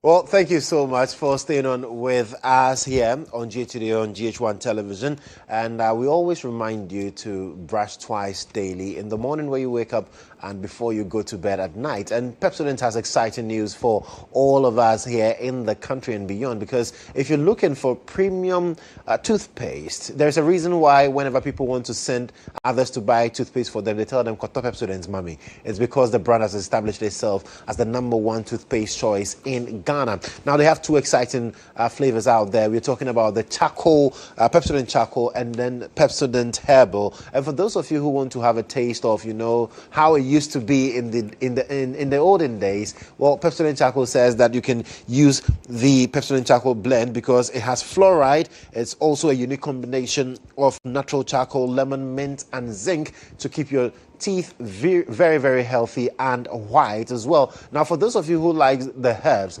last week I said it's Ibrahim. He likes the herbs a lot. He's a herbalist. So Pepsodent Herbal, not the herbs you're talking about. Pepsodent Herbal says they've got you covered because that one comes infused with a unique blend of green tea. That's the herb, green tea, not the other one. And herbal extracts as well, formulated to repair and protect your gums while giving you an all-round cooling sensation. And because we are the #1 brand in the country, dentists always recommend Pepsodent. So call 0800 161 000, 0800 161 000. It's toll free and get to speak to a dentist today. And if you want to reach Pepsodent, you can call the customer care center on toll free 0800 200 030, 0800 200 030. Remember, Pepsodent, every smile matters. Now, in the month of love, while we are trying to show people how much love we have for them, what better way than to also save a life? And so MTN says this Valentine's season, MTN Ghana Foundation in partnership with CalBank is calling on all Ghanaians to show love by donating blood. So join them for the 2026 MTN Save a Life Blood Donation Drive, which is happening today, Friday, 13th of February, from 8 a.m. to 4:30 p.m. And it will happen at the MTN Ghana head office, Mobile Money Limited office at Stanchart Building, CalBank head office in Ridge, and at 44 other donation centers nationwide. So just walk in there to any of the donation centers, show your love by donating blood to help supply blood for the National Blood Service and regional hospitals across the country. It's the 2026 MTN Save a Life Blood Donation Drive. And remember, it's already started 8 a.m. all the way to 4:30 p.m. today. And so this Friday, in the spirit of love and sharing love, make sure that you are also joining to donate blood. And you can get the full list of donation centers across Ghana by visiting mtn.com.gh. You can also follow them on social media to know where you can also go to donate blood to save a life. Now, on the 20th, IB is already ready for the 20th of February because, you know, it's said that, yes, Audu's birthday, and he'll be fasting by then, so he'll bring food yes, we'll be eating on his behalf on that day. And guess what? In the evening, we have the Fugu night at +233 Jazz Bar and Grill. IB's already done. He's done his Fugu. He's not waiting for Wednesday. So it's a sensation now. Every Wednesday we are wearing Fugu. We are promoting Made in Ghana. We are showcasing our bold culture. But on the 20th, it's going to be extra special because Star 103.5 FM is leading the charge and shutting down Accra with the Fugu night out. We are showing people that you can party in your Fugu. So get your Fugu or get anything that has a touch of Fugu in it, because now people have become very creative with the fabric. They are actually weaving it into shirts and into suits and all of that. Make sure that you get a touch of fugu on that night. Come to +233 Just by Grill. Come and join all your favorite celebrities and stars here at Star 103.5 FM, GH1 TV, Ago TV, Kasapa 102.5 FM. We are all gathering at +233 Just by Grill, and we're going to have a wonderful time out. And remember, if you want to make reservations, just call 0233 233 233. 0233 233 233. Remember, it's powered by Star 103.5 FM, simply the best. And I'm sure that, listen, we can actually spend the entire show talking about cocoa because of its importance, but we need to move to other issues. But I'll give you gentlemen your final bite on the cocoa issue, a minute each. Let me start with you, Elvis. Elvis. Okay, I think that, I don't know, but I think that somebody should also be asking questions whether Cocoa Board really follows global forecast about pricing. Because as at last year, February, the predictions and all the global reports showed that cocoa was going to lose about 30% of its value in 2025. So the question is, if we knew that, what did we do? Okay. I'm just reading another one saying that this year, averagely, prices are going to hover around 3,400. So it means that where it is now, it's likely to drop further. These are the people who determine the price of cocoa. So normally you have to pay attention to their forecast. Isn't that also the mandate of CMC, I should say? Because they are responsible for marketing. Of course, that's what I'm saying. So if they knew this 30% for last year, they would have known that this is it. Because see, the president, before the cocoa price was announced, the president said the price is going to be very big. That if you don't have land, go and buy land. And then boom, they went to announce the thing, and it was just addition of 100 cities, and then the farmers got angry. So I'm looking at whether forecasting, that's what I'm saying, that letting the farmers understand what you are doing is very important, because if you are able to share more of this data with them, that this year cocoa price is going to be around this side, then the farmer is side to understand that some of these things.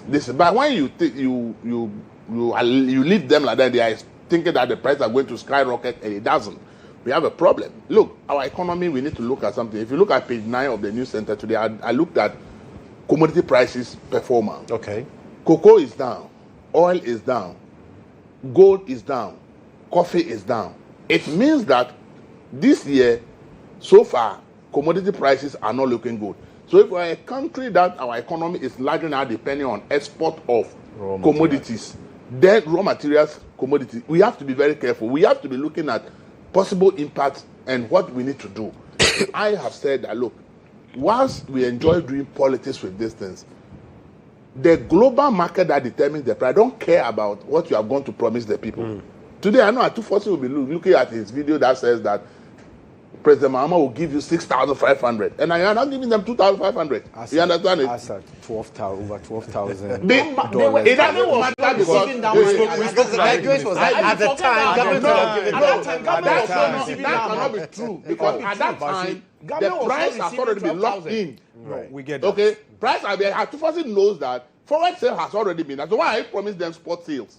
Because you knew that the policy of the government at the time was forward sales. Government was not doing spot sales. Whether the price has gone to whether the price has gone to 15,000 is immaterial, because you know the process the Cocoa Board uses to determine price. That's why they have a whole pricing determination committee to be able to determine how much cocoa should be sold. So if you are aware that government has already determined the farm gate price, and you know that once that is done, you haven't committed the buyers that is how much you are going to sell the cocoa to them. How then do you do politics with 6,500? Because we are looking for votes, we do these things. Then when he comes, now it's hitting him back as the finance minister. Now he's the one announcing that 6,000 cannot be possible.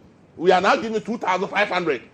Look at the deficit in your communication. So if they can avoid that, let's all be realistic. Let's depoliticize the sector.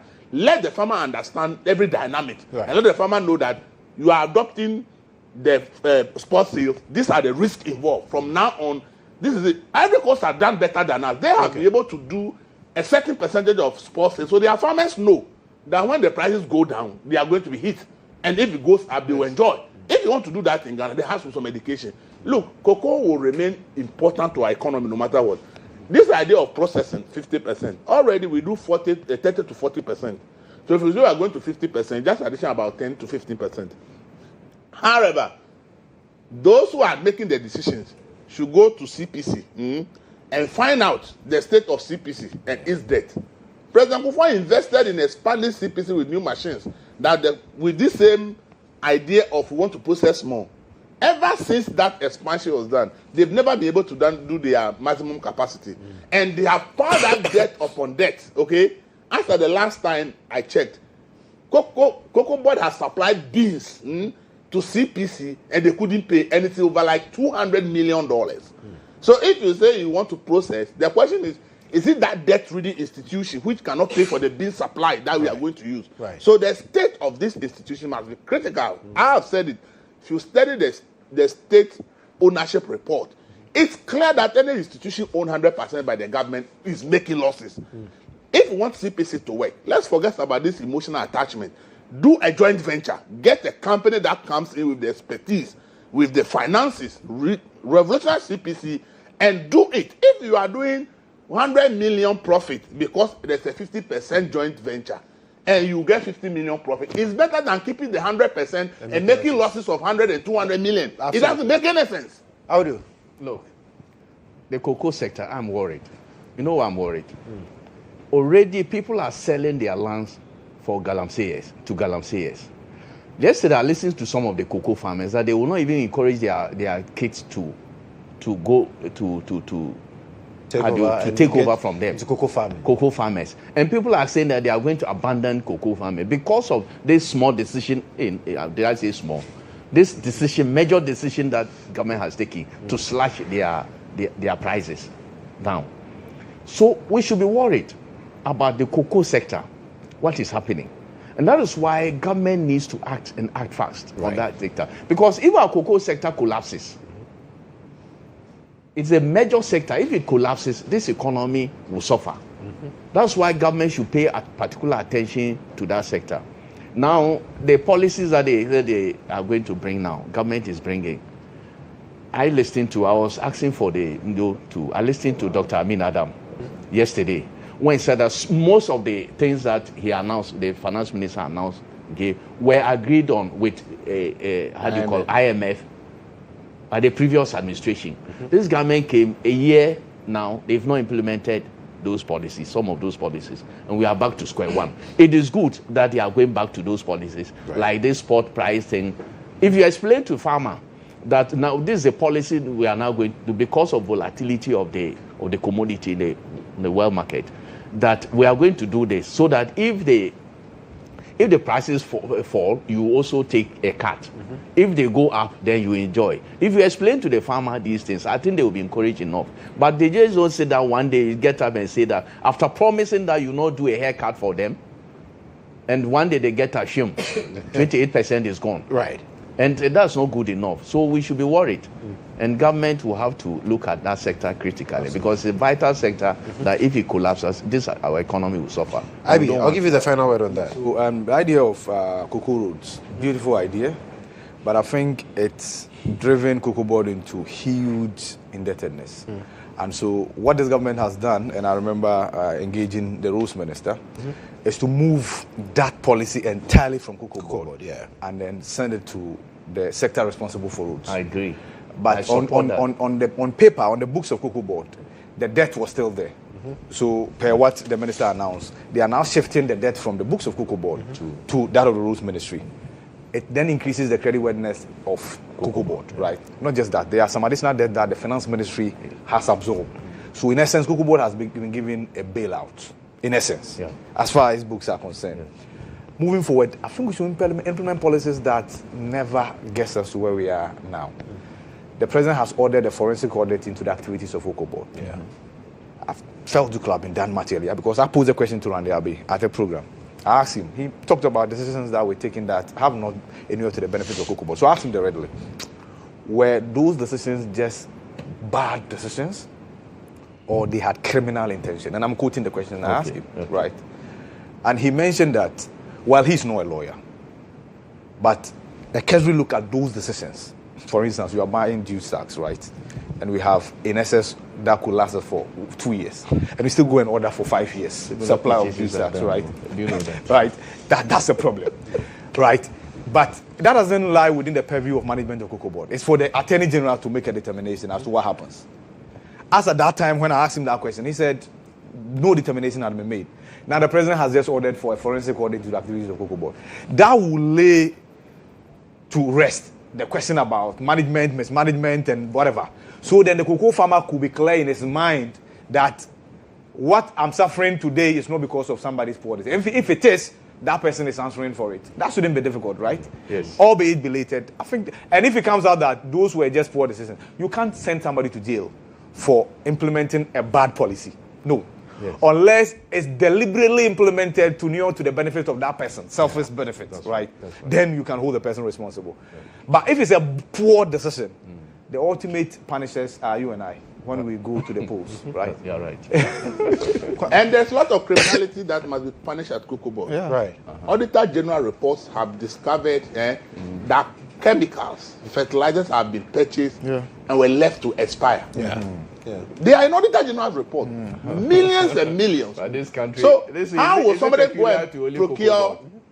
chemicals for cocoa farmers and leave it to go waste? to go waste, and nobody is punished for that. Meanwhile, this is money that you need to solve the sector's problems. So if we are going to do a forensic audit, maybe it has to be done maybe the past 20, 30 years. So everybody that did something that made Cocoa Board to lose money is dealt with. And president must also find a way of making sure that people who attend Cocoa Board into procurement centers to be rich, political financiers, is one of the biggest problems of Cocoa Board. Things they don't need. Somebody wants to procure for Cocoa Board by force because farmers' money has accrued. Loans have been taken to do something. So they'll collect the money and go and procure the things and leave it there to expire. Right. And those things cannot be said policy decisions.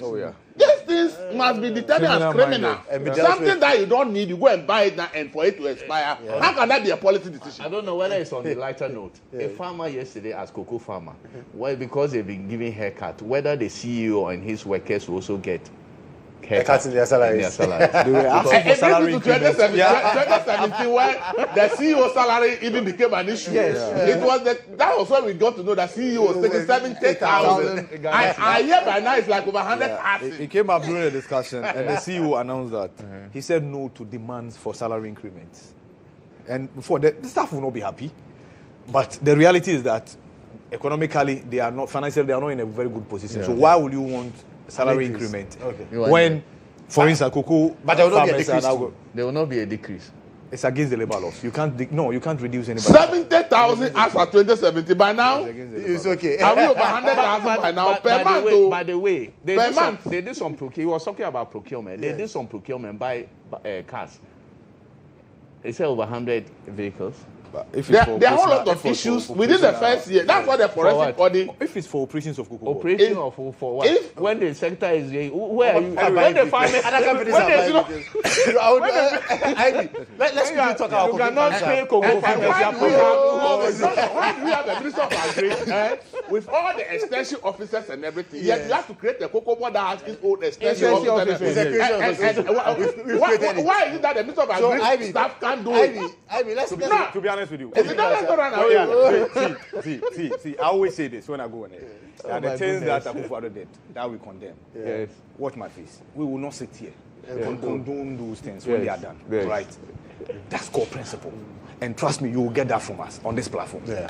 See, We're already doing Kofi it. Ankansa made a claim. Yes. The claim was that scholarships the new were for topic? sale. Yes, we are there. Scholarships You are were for starting sale, it. Yes. right? Okay. The president is concerned about that because, of course, the image of scholarship must be cleansed.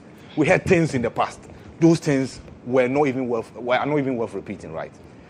How would you demand money from somebody who is so broke that he needs support to get education, and you demand money from such a person? Yeah. Logically, it doesn't make sense. But people were made to pay money just so they could be educated free of charge. If I have that much money, why will I not educate myself using my own resources? So that arrangement itself was unthinkable. Then you make a claim. Okay, you are invited to provide evidence. Assuming and granting that you could not provide evidence. You know what I expected the state to do? Issue a statement. Put the facts out that he made a claim A, B, C, D on Sumpa FM. Yeah. He could not back his claims with evidence, right? And so these are the facts. If you think the person will not suffer anything, the person will suffer credibility loss. And to the politician, that's very important. To me, that's how it ought to have ended. That's where it ought to have ended, right?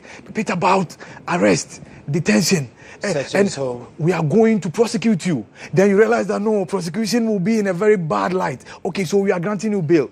The president doesn't need this.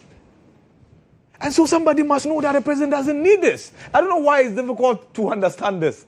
You see, but anyway, the politicians will always be politicians. Yeah. Allow them. But do you think the president, that the lawyer to the man said that a letter came from the president's secretary that actually, apart from saying that they should investigate the matter, he is saying that the arrest of the guy came from the presidency. That's the claim of the lawyer. That's the claim of the lawyer, exactly. Because he's close to the person. That's his claim. But why but the would lawyer is you? also a politician. But why will you? Yes, he's a politician. They all do politics anyway. Thank you. But why will you arrest somebody for making an allegation that people have taken? Somebody has taken bribe to give scholarship to. Is it the first time we heard this? MP for this Ashanti. That was school placement. Yeah. Honorable Azuma. He went to another network, your sister station, and said that somebody paid 30,000 to get school placement. He said the person actually showed him evidence that he paid money for school placement too, not even scholarship. Scholarship that you pay thousands of dollars. School placement for the person to get a school. A certain school. A certain school. As if they would automatically give... make it in life. It's not guaranteed that you make it in life. But that man, later on when he was asked, you know what the excuse he gave? He said the person failed to testify. He said he will not give evidence. Meanwhile, he has the evidence. The person showed him evidence. Probably he didn't forward the message to him. Yeah.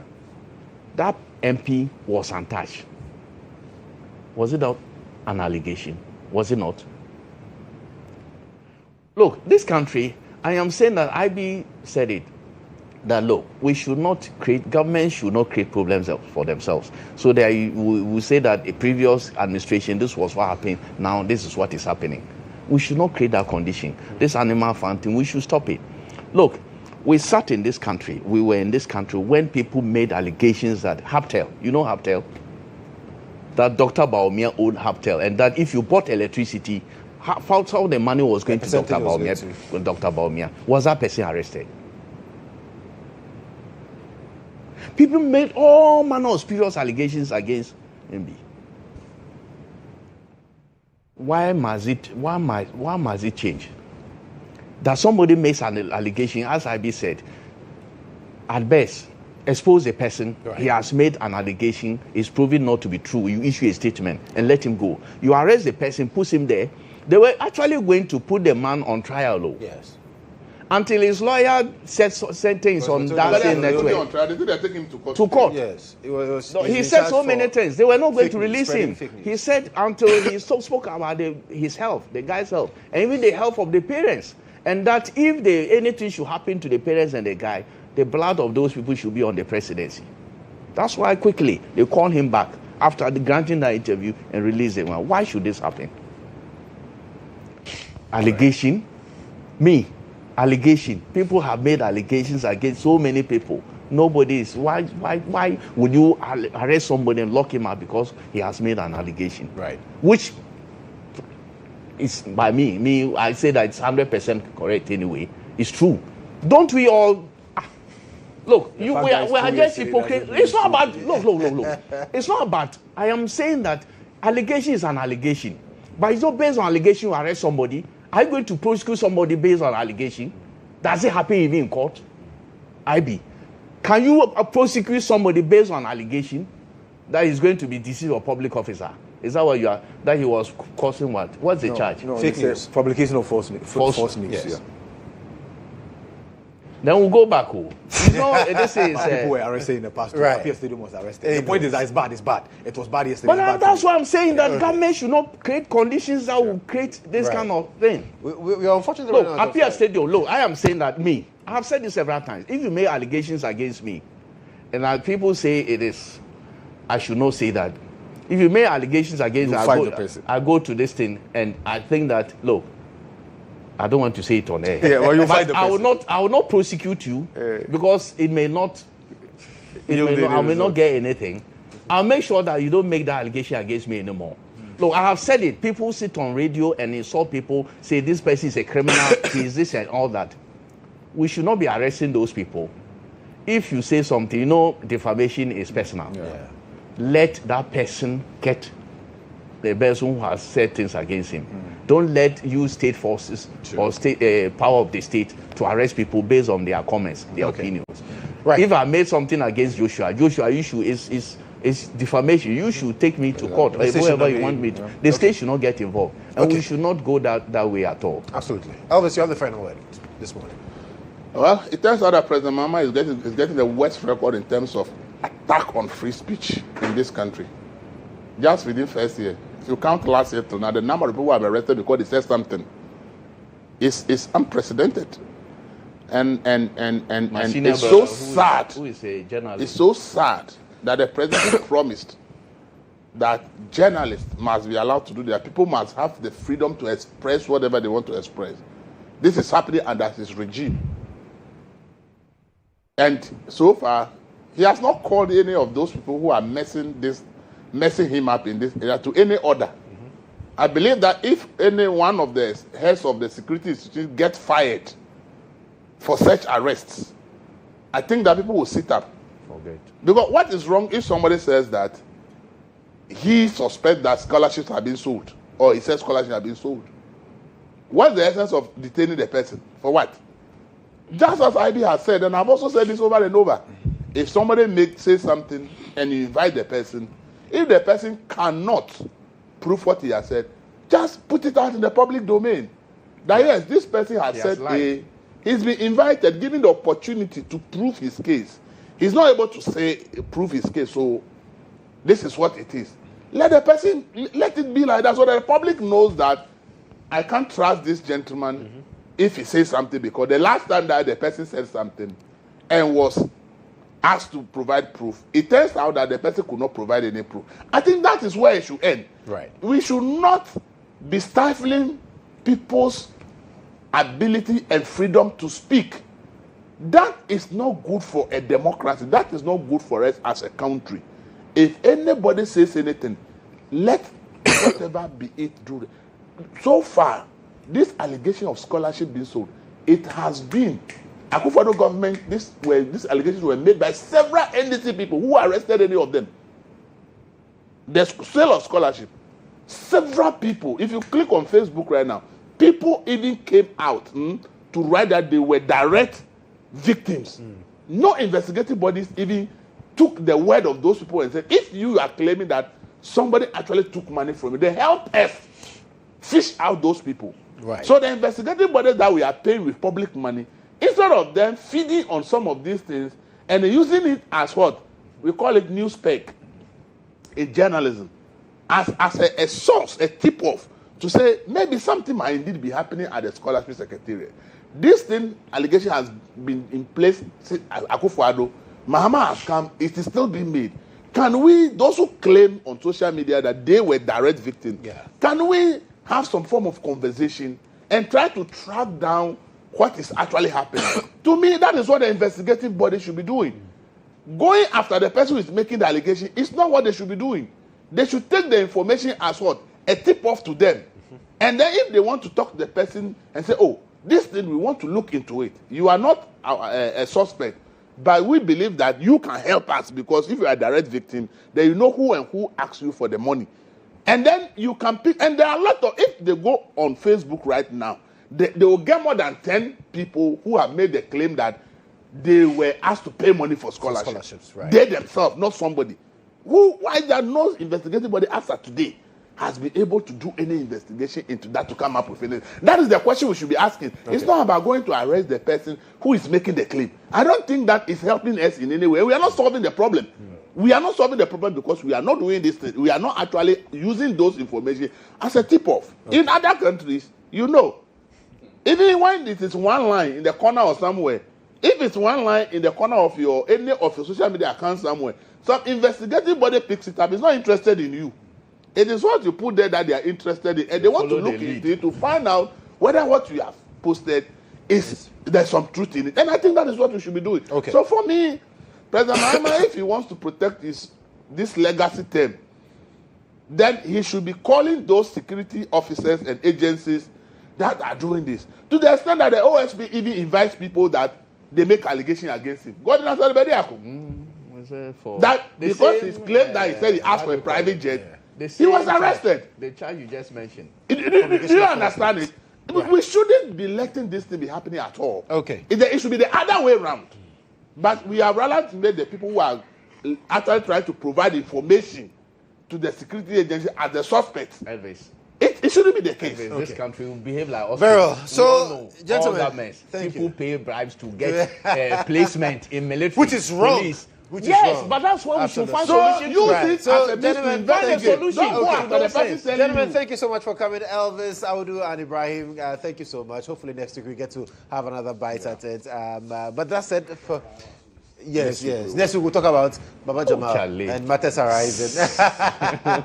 But then, if you're planning something special for that special someone, please, it is time to say it in gold. It's enough saying things with your lips and all of that. Now, it's time to put that precious jewel on that beautiful finger of that special someone. And if you want the whole experience, but then you're having challenges with the ideas, Goldboard Jewelry says, listen, they are cutting everything short for you. Just walk into any of their shops and they would help you plan that special surprise for that special someone in this week. So you still have today and tomorrow to reach Goldboard Jewelry. Now you can find them, their shops are dotted all across the country and even in the Ashanti region as well. But you can visit the website jewelry.goldboard.gov.gh or find them on social media at Goldboard Jewelry, or just call 055-152-2233 for further enquiries. And of course, it's still in the month of love. You want to do it beautifully. They say time is money, and time is. If your beloved is not finding time for you, buy that person a wristwatch, and the person will get time for you. And so, Caveman Erotica watches say this is the best time to give that piece that would get the person constantly talking about you, constantly thinking about you, because anytime they check out the time, say, oh, it's time for my beloved. And with the Erotica watches, they are special. Truly special, sophisticated, classy, and exudes a lot of luxury. So quickly find Caveman Erotica.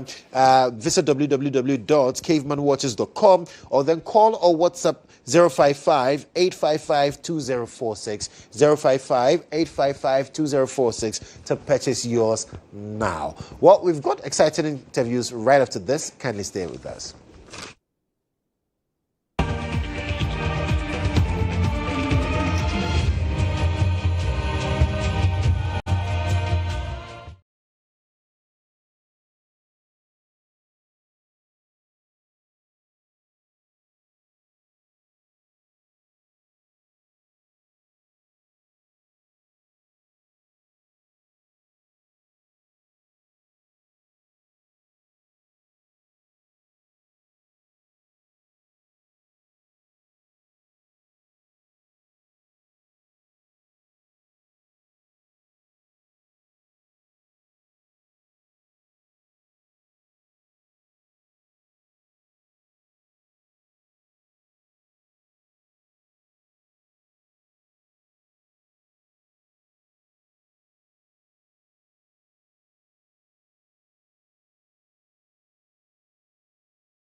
come to stay with us. And so on the 20th of February, we are all gathering at the Plus 233 Jazz Bar and Grill, and we celebrated Fugu. It's the Fugu Night Out, powered by Star 103.5 FM. And so all your favorite presenters on radio, all your favorite presenters on television, we are all gathering at the Plus 233 Jazz Bar and Grill, where we are coming in our Fugu. So just come with the squad, come with the boys, come with the girls, come, let's showcase that heritage, that cultural heritage we are so proud of. Come with your fugu, and if you don't have the full fugu, which by now you should have, because every Wednesday we are donning fugu according to the government. And so just get anything that has a touch of fugu in it, and you are welcome to join us. Remember, you can make reservations by calling 0233 233 233 0233 233 233. Now to the conversation with a man of God that I'm privileged to have in my life as well. He's one of the men that they don't make noise, but when they speak, you know that indeed God has spoken. And then, you know, they bring some dynamism. And I always say that a man of God who does not only take the calling, but then adds to it by seeking knowledge, getting educated, is one that I really have a lot of respect for. Ladies and gentlemen, Apostle Bernard Efriye Entry is joining me. Now, he is based in the United Kingdom. He's got a church in Coventry in the UK. And one of the things that the man's ministry is anchored on is faith and the authority of the believer. Is one of the things that anytime I see him, we're talking about leadership, we're talking about faith, we're talking about what a believer should do that a believer is missing out on. And he is the senior pastor of Faithway Global Ministries in Coventry, UK. Apostle, good morning. Good morning, sir. Nice to have you again. Nice to see you again. Absolutely. Wonderful. You look always fantastic. Thank you. But this suit, I'll take it before you leave. No, I brought a new one for you. You got a new one at home. Oh, fantastic. Yeah, fantastic. yes. It's nice to have you in Ghana once Thank again. you. And Thank every you, sir. time. Absolutely. I keep saying that anytime you come, the conversation is about leadership, transforming our minds, believers taking their rightful place. And just to add, he's authored about 10 books already. So the man knows what he's about. But are we getting the correct perception of what faith is? Wow. Thank you, GHOne, and thank you for inviting me again, sir. It's an honor. Yes, I think yesterday I was with Joy News, and I was sharing about faith. That one of the most important things lacking in the world, not just even in Africa here, is faith. All over the world, people are depressed economically, socially, and a lot of things, health-wise. Yeah. So faith plays a major role, and a lot of people are fighting for their faith now. As we speak now, many people are lying in the hospital bed. Yesterday we were driving, and we got to a place called the military. Ministries. Yes. And a car, a Land Cruiser, hit a motorbike. And the lady who was at the back of the rider flee on high, on top of the rider. Wow. Without a helmet. And the lady drops on the floor. Possibly, if she can make it, it's in the faith of God. So, but the lady possibly might have told the family, I'm going to work, going to the market. Yeah. So we need faith. And faith is the cornerstone of our existence. Whether you're a believer, the Hindus, the atheists, the Buddhists, the agnostics, everyone, unbelievers. One thing in my research, I came to understand, even a man who doesn't know God still holds on to something. So faith is the key. And without faith, it's impossible to live the next day. Wow. It's impossible. And you will go through certain things. From my personal experience, if you don't have faith, you can't overcome. So faith is an anchor.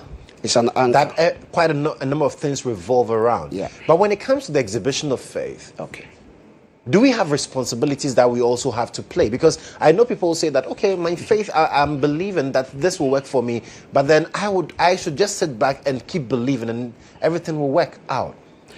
When it comes to exhibition of faith, yes, there are components that drive faith. And I always say that faith is inspiration and perspiration. Okay. Faith is what? Inspiration and perspiration. Inspiration. What do I mean? Bible says faith is a substance of things hoped for, the evidence of things not what seen. By so the elders obtain a good what report. But I also define faith as aligning your spirit man with the divine revelation, inspired by a promise, conveyed by action, and is delivered by what? Conviction. I know it's a bit So what do I mean? Let me, in a layman's understanding. Right. Faith is when God bypasses the limit of your mindset and shows you something, revelation. And anytime God appears to a man, he gives him a promise.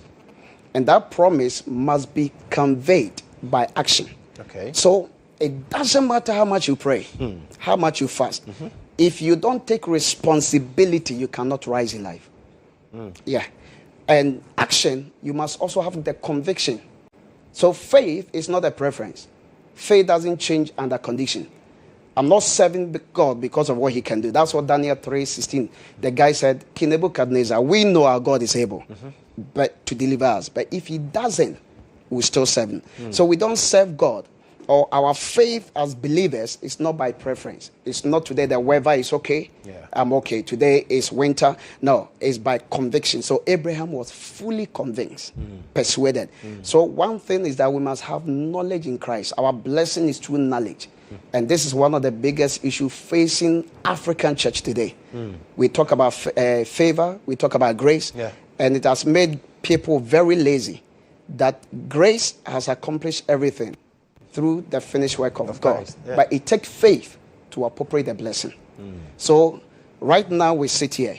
If you ask me to come to where you are and I refuse to come, grace will carry you. Grace, yes, grace will carry me to sit here. But everything you have for me at that side, I will not have it. So faith without action. So the Bible says in Peter, by faith, add virtue, add knowledge, integrity, character, diligence, hard work. But we have omitted all these things as our religion. So religion is a deadless thing. And we tell people, sit in church all day, God will bless you. No, we don't serve a man of God. We serve a God who has placed responsibility and which is a burden in the heart of men. And until one of my book, The Powerful Way to Freedom, I said that no nation can enjoy freedom if they are not willing to be responsible. And faith brings you to a realm of responsibility. And that's one of the first principles God gave man. He told Adam, Genesis 1:16-26, God made man, and then he blessed them, be multiplied. 2 verse 5, God to 7. God did not allow any rain to fall because there was no man to manage. Then 2 verse 15, God said to Adam, now I've given you everything. Dress it and what? Keep it. So for any believer, any nation to rise, and I believe everyone watching me live, please, all over the world, it doesn't matter how much. You can be a prayer warrior and die poor. Prayer warrior die with bad health. Our pastor friends who are on medication because they ignore their health, taking care of what? Their health. So there's a responsibility that faith places on the individual himself. That is if you understand knowledge. Because if you don't have knowledge, how do you? I preach in the Love Chapel, Keneshi, and I was telling them to buy a copy of my books because knowledge will sustain you. Knowledge is a key. It's not prayer. It's knowledge. When the people lack knowledge, they become slaves. It's not prayer. There are many people who have never prayed. They are millionaires, billionaires. I have billionaires and millionaires friends. They've never been to church. But sometimes you don't need a principle. You need his principles. So God is a God of principle. And he has placed what? Principles. So, and that when we talk of responsibility, Mr. Joshua, my brother, there's what is called two fundamental principles that come in line. The law or the law of responsibility of divinity. Okay. Never forget, please. The law of responsibility of divinity mean God's part as a father and a creator. He has created everything. And it's finished. He blessed man and said, increase. So, and he placed everything man will need. Then he gave us another law. That is the two fundamental keys when we talk of responsibility. The law of responsibility of humanity. The law of what? Responsibility of humanity. What does it mean? I have paid your fees. Go to university. Now, the choice to study is you. So your failure or success can be predicted based on the choices you make. So God says, I've blessed you. But you to become, he said, be fruitful. The word fruitful talks about the law of potentiality. I mean, you have the potential to become. But the choices you are going to make in life will determine. That's the law of responsibility of what? Humanity. So corruption is not from God. It's our responsibility, human action. People die in war is not from God. A lot of things that happen in life is not the responsibility of divinity because he has given man to manage the earth. That's what the law of management and dominion comes in. Interesting. And until we get this as Africa, the whole continent of Africa, sir, it's going to be very hard. Very, very important. But this book I have here, The Authority of Kingdom Faith. Talk to me about this. Oh, wow. By God's grace, God has blessed me with a lot of books, nearly 10 books. I'm about to launch one of my favorite books, The Leadership Mindset and The Pathway to Freedom. But this particular book took me over 16 years to write.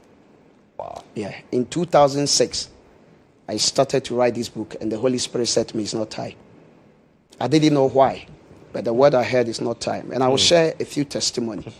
In 2001, I had finished football training in Italy. The next day, I could not wake up from my bed.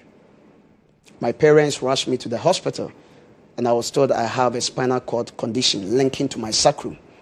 You know, when you are sick, you even discover a few things. Yeah. It's the first time I discovered a bone in our body called sacrum. So they said I have a spinal cord condition, which my spinal cord is broken. So I stopped football, and my dad told me to move to UK to study. So 2001 to 2006, I had a spinal cord condition that was meant to paralyze me and also for me to become impotent. And I remember the last time I sat with my doctor, Dr. Ingram. He said, son, nothing can be done. You're going to live with it for the rest of your life. 2006, I nearly committed suicide because I was a young man, left football. The same season, I gave up second year university, my second year. The person that, my mom was sick for nearly 14 years. And the person that said he was going to help me, when I called him, he said, sorry, I can't help you. Wow. I wept like a baby. All hope was gone. I nearly committed suicide, nearly. And in 2006, I was praying in my room, and I felt a hand was holding me, twisting my body, and something just left the body. I felt like a new man. So I went back to the doctors, and I said, I'm okay. And they were like, how? We've just told you all the medical reports are here. Yeah. We can't do nothing. And I said, no, I'm a man of faith. I was praying, and I saw something move out of me. I went back to football again. I started training again, and it was gone. Not only that, I gave up university. Instead of 1 year, you defer for a course for 1 year, or normally 2 years. I deferred the course for 15 years because no financial issues and the conditions I was going through, no hope. My dad had spent a lot of money on my mom, and a whole lot of things were going on. So I had to defer. In fact, the unit took my name out. 15 years. But as I sit here by the mercies of God, I have degrees upon degrees from different universities. A counselor, psychotherapist. I hold masters in leadership now. I hold 3 years bachelor's degree in theology. I'm a Bible scholar. I'm having diploma in business skills with HR personnel. I'm a qualified coach and mentor. What more can I have? I've just written my proposal for my PhD in leadership and education. A man that had no one, who gave up on hope. And not only that, I've also had 2 surgeries, successful surgeries. On top of that, I thought things were getting better. God blessed me with a beautiful wife. I got married. And the next day, my mother-in-law passed away. Wow. My wife's mother had come from Italy to UK for a wedding with the whole family, and she died the next day after my wedding, whilst we were going for Thanksgiving service in the morning. So my wedding turns to a burial service. And then the week after, I was refused permanent stay in UK. I became illegal. The week after my mother-in-law passed away. So much negativity. Yeah. And the 3rd week, I was sacked from my job. 8 months I couldn't pay rent. I was jobless and illegal. By God's grace, through faith, God restored my stay. And then I thought things were getting better. I started working, and guess what? I started feeling a couple of things in my body, and I went for checkup, and they said you've got a kidney failure. People who know what I've been through, they know my story, and I've got medical, results. On my phone now, if I log into my NHS, everything is there. I've got proofs, because sometimes people feel like, how? Yeah. All these things you've been through, and you are still like this. How possible? But the Bible says, many are the afflictions of the righteous, but the Lord delivers them out of them all. All. And kidney, when the doctor said to me, I said, come again. What do you mean? He said, yes, you've had kidney failure for a while now. That's why you are going through all the twitching, everything. And I was dying. I felt I was dying. I knew I was dying. I was losing power. I had 3 dreams I was dead. And then they gave me a kidney specialist. And I was meant to be on dialysis. Yeah. So I was going in every week.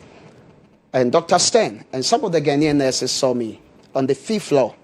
Every hospital in this country, you have the top. Yeah. When you are heading to death. Then you know where. That's it. I was on the 5th floor, meaning that's serious. To be on dialysis. And I remember I walked there, and people who know me as a pastor, they were like, Apostle, why are you here? What are you doing here? And I had to use wisdom. Said, I came to meet a doctor. To cut the story short, I was going in for checkup, and one day that I was lying down, the doctors were checking on me, and the doctor said, we just received a fax. Your kidneys have started working. Ha. And the doctor said, you're a strange man. And I said, doctor, I told you last time I came, I'm not dying. And you asked me why. And I said, because I'm ordained by God to fulfill assignment, and I can't die before my time. And Dr. Stein looked at me. He says, I've met so many people, but you are strange. And now, medically, by God's grace, this is me. 3 years of kidney failure without dialysis. And the day I walk in that dialysis ward, I prophesied that this is not my place. I'm not coming back. And this is all hinged on you exhibiting that kingdom faith, that authority that you have. Yes. So if we are able to exhibit same, perhaps a lot of things happening to us will not happen. Not necessary. Because sometime, like I said, 2006 is when I started writing. Yeah. The title was Authenticity of Faith. But the Lord said to me, it's not time. So when you're a believer, it doesn't exempt you from troubles. Yes. Sometimes God will purposely allow you to go through to build you. To build it. So sometimes you have to go through the water, the rivers, and the fire. Yeah. And I tell people in the book of 2 Timothy 2 verse 20, it says, in a great man's house, there are vessels not just of gold, silver, clay. And wood. Yeah. If you go through in the hands of God, through consecration, you become useful. So every man you meet in life has 4 characters. You are either a wood. What happened to wood when it goes through fire? It burns down. Clay, when even it's hot, it cracks. Silver, melt. Gold, phew, because it's been refined. So your strength in God and your level of faith and your relationship with God determines your strength in life. And the test of life will test you. Your foundation will be tested. And how much of faith you build in God will determine how much you stand. Been pastoring for nearly 2 decades. I've seen many things. Yeah. I've seen pastors who have closed churches, pastors who couldn't deal with their marriage, they couldn't stand the test of marriage. Whole lot of sicknesses that would have killed me has killed many. So God will not necessarily say you are Mr. Joshua, I love you. You're exempt. You're exempt. But it is faith that carries you through. Faith. Faith. So faith is courage in the absence of proof. Faith is what? Courage in the absence of. Sometimes God will speak and there is no proof. For me to sit here and people look at me, there were many years in UK, 2 years, people who know my story, I couldn't get food to eat. I'll call my family here in Ghana to send me money. And some people that knew me used to mock me. Yeah. I remember years back, I told a lady I like her, and she told my friend, this poor Ben, what am I doing with him? And today she looked at me and is like, wow, I can't believe what God has done in your life. I used to live with you in one house in UK. See, so for me, if Joseph didn't go through 17 years, how would you have had a testimony? Yeah. I've been preaching for years, and now people tells me that please preach on faith. Just talk about faith. Men of God invite me and I want to teach on different. They say, man of God, can you talk about faith? Because your life is a testament. So this book is not a theory. The authority it's a of kingdom practical faith. book. Right. It's life experience in God through faith. And it has gone through the mill. The mail, been Absolutely. tested and approved. And Right. faith, which has not been tested, cannot what? Be approved. So in this book, you discover what is faith, 25 types of faith in the Bible, the components of faith, the necessity of kingdom faith, errors of faith, hindrances to faith. You discover how to starve your fears Right. and build your what?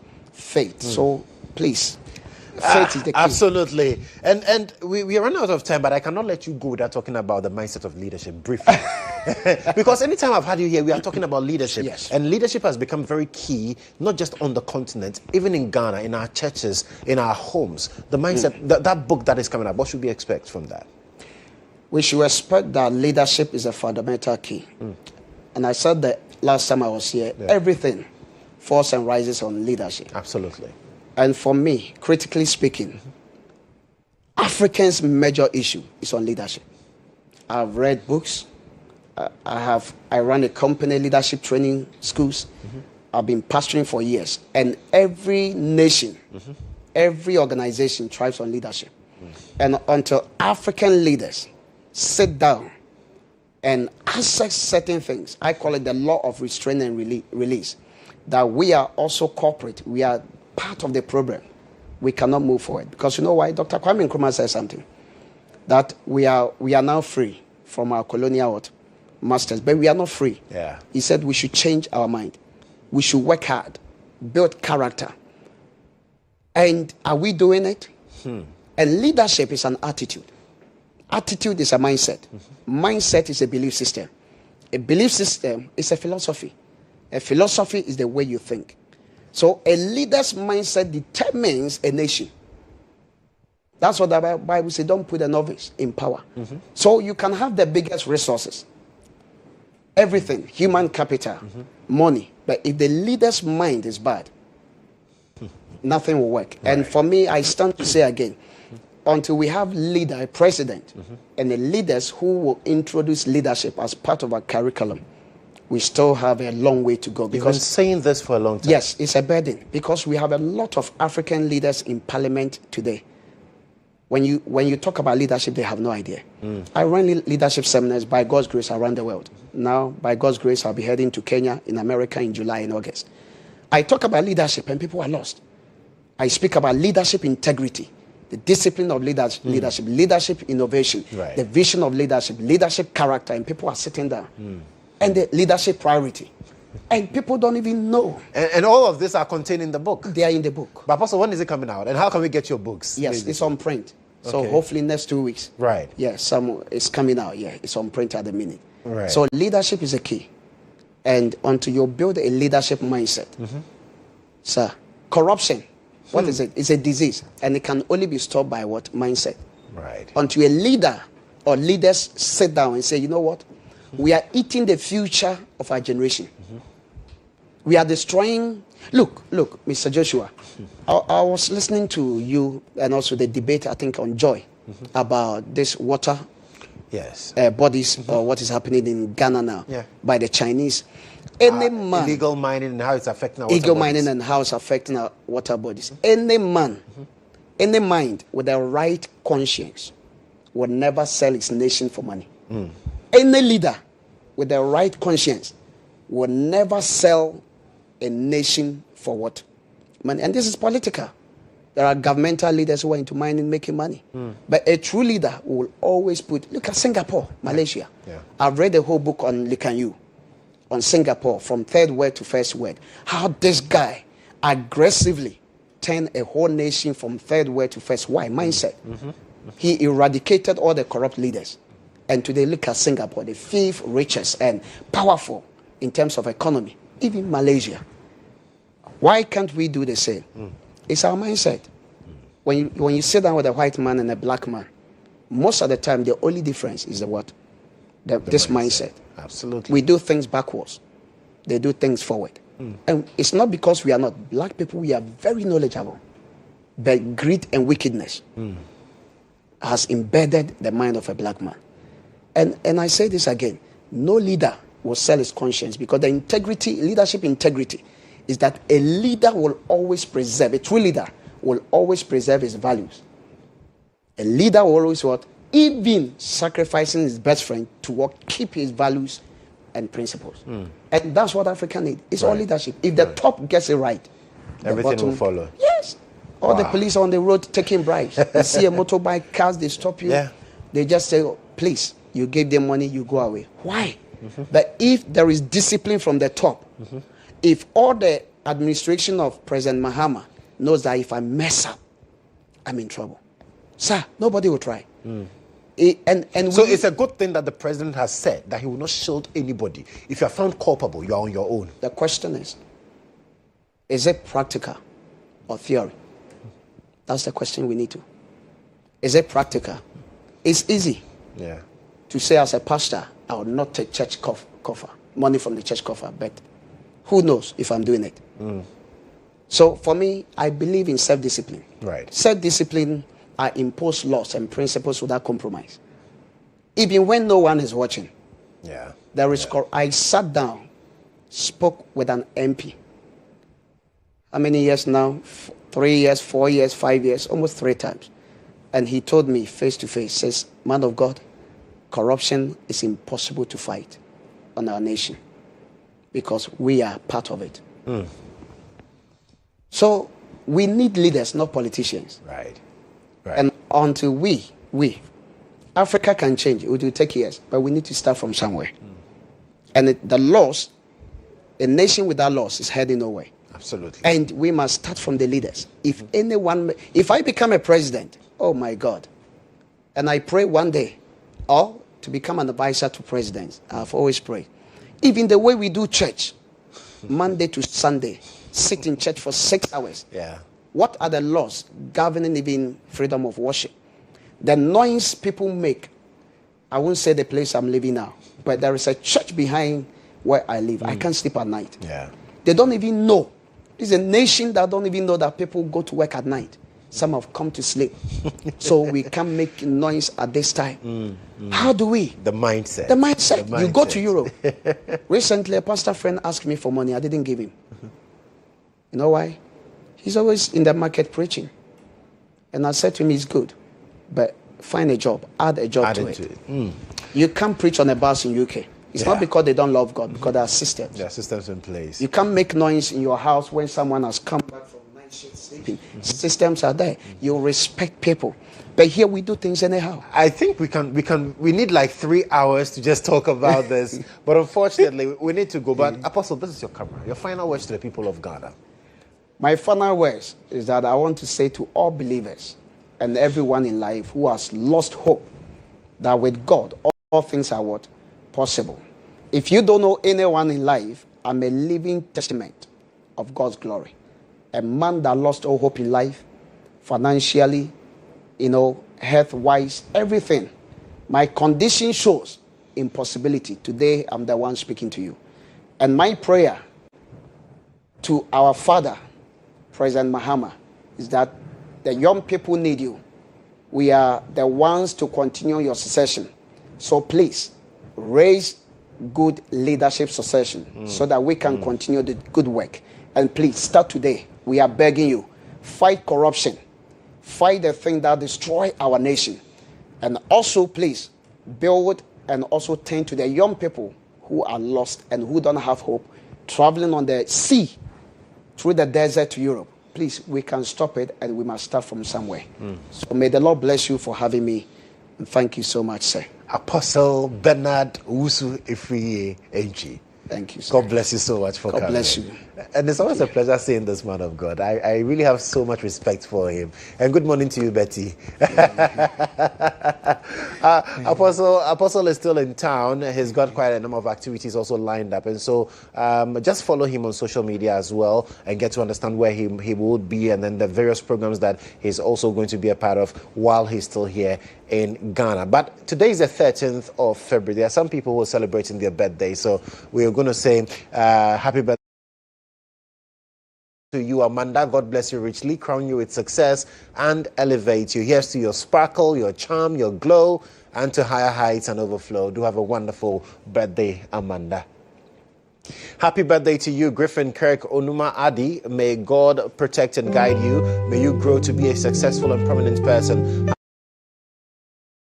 Ruby, to you, Griffin, you have a wonderful birthday.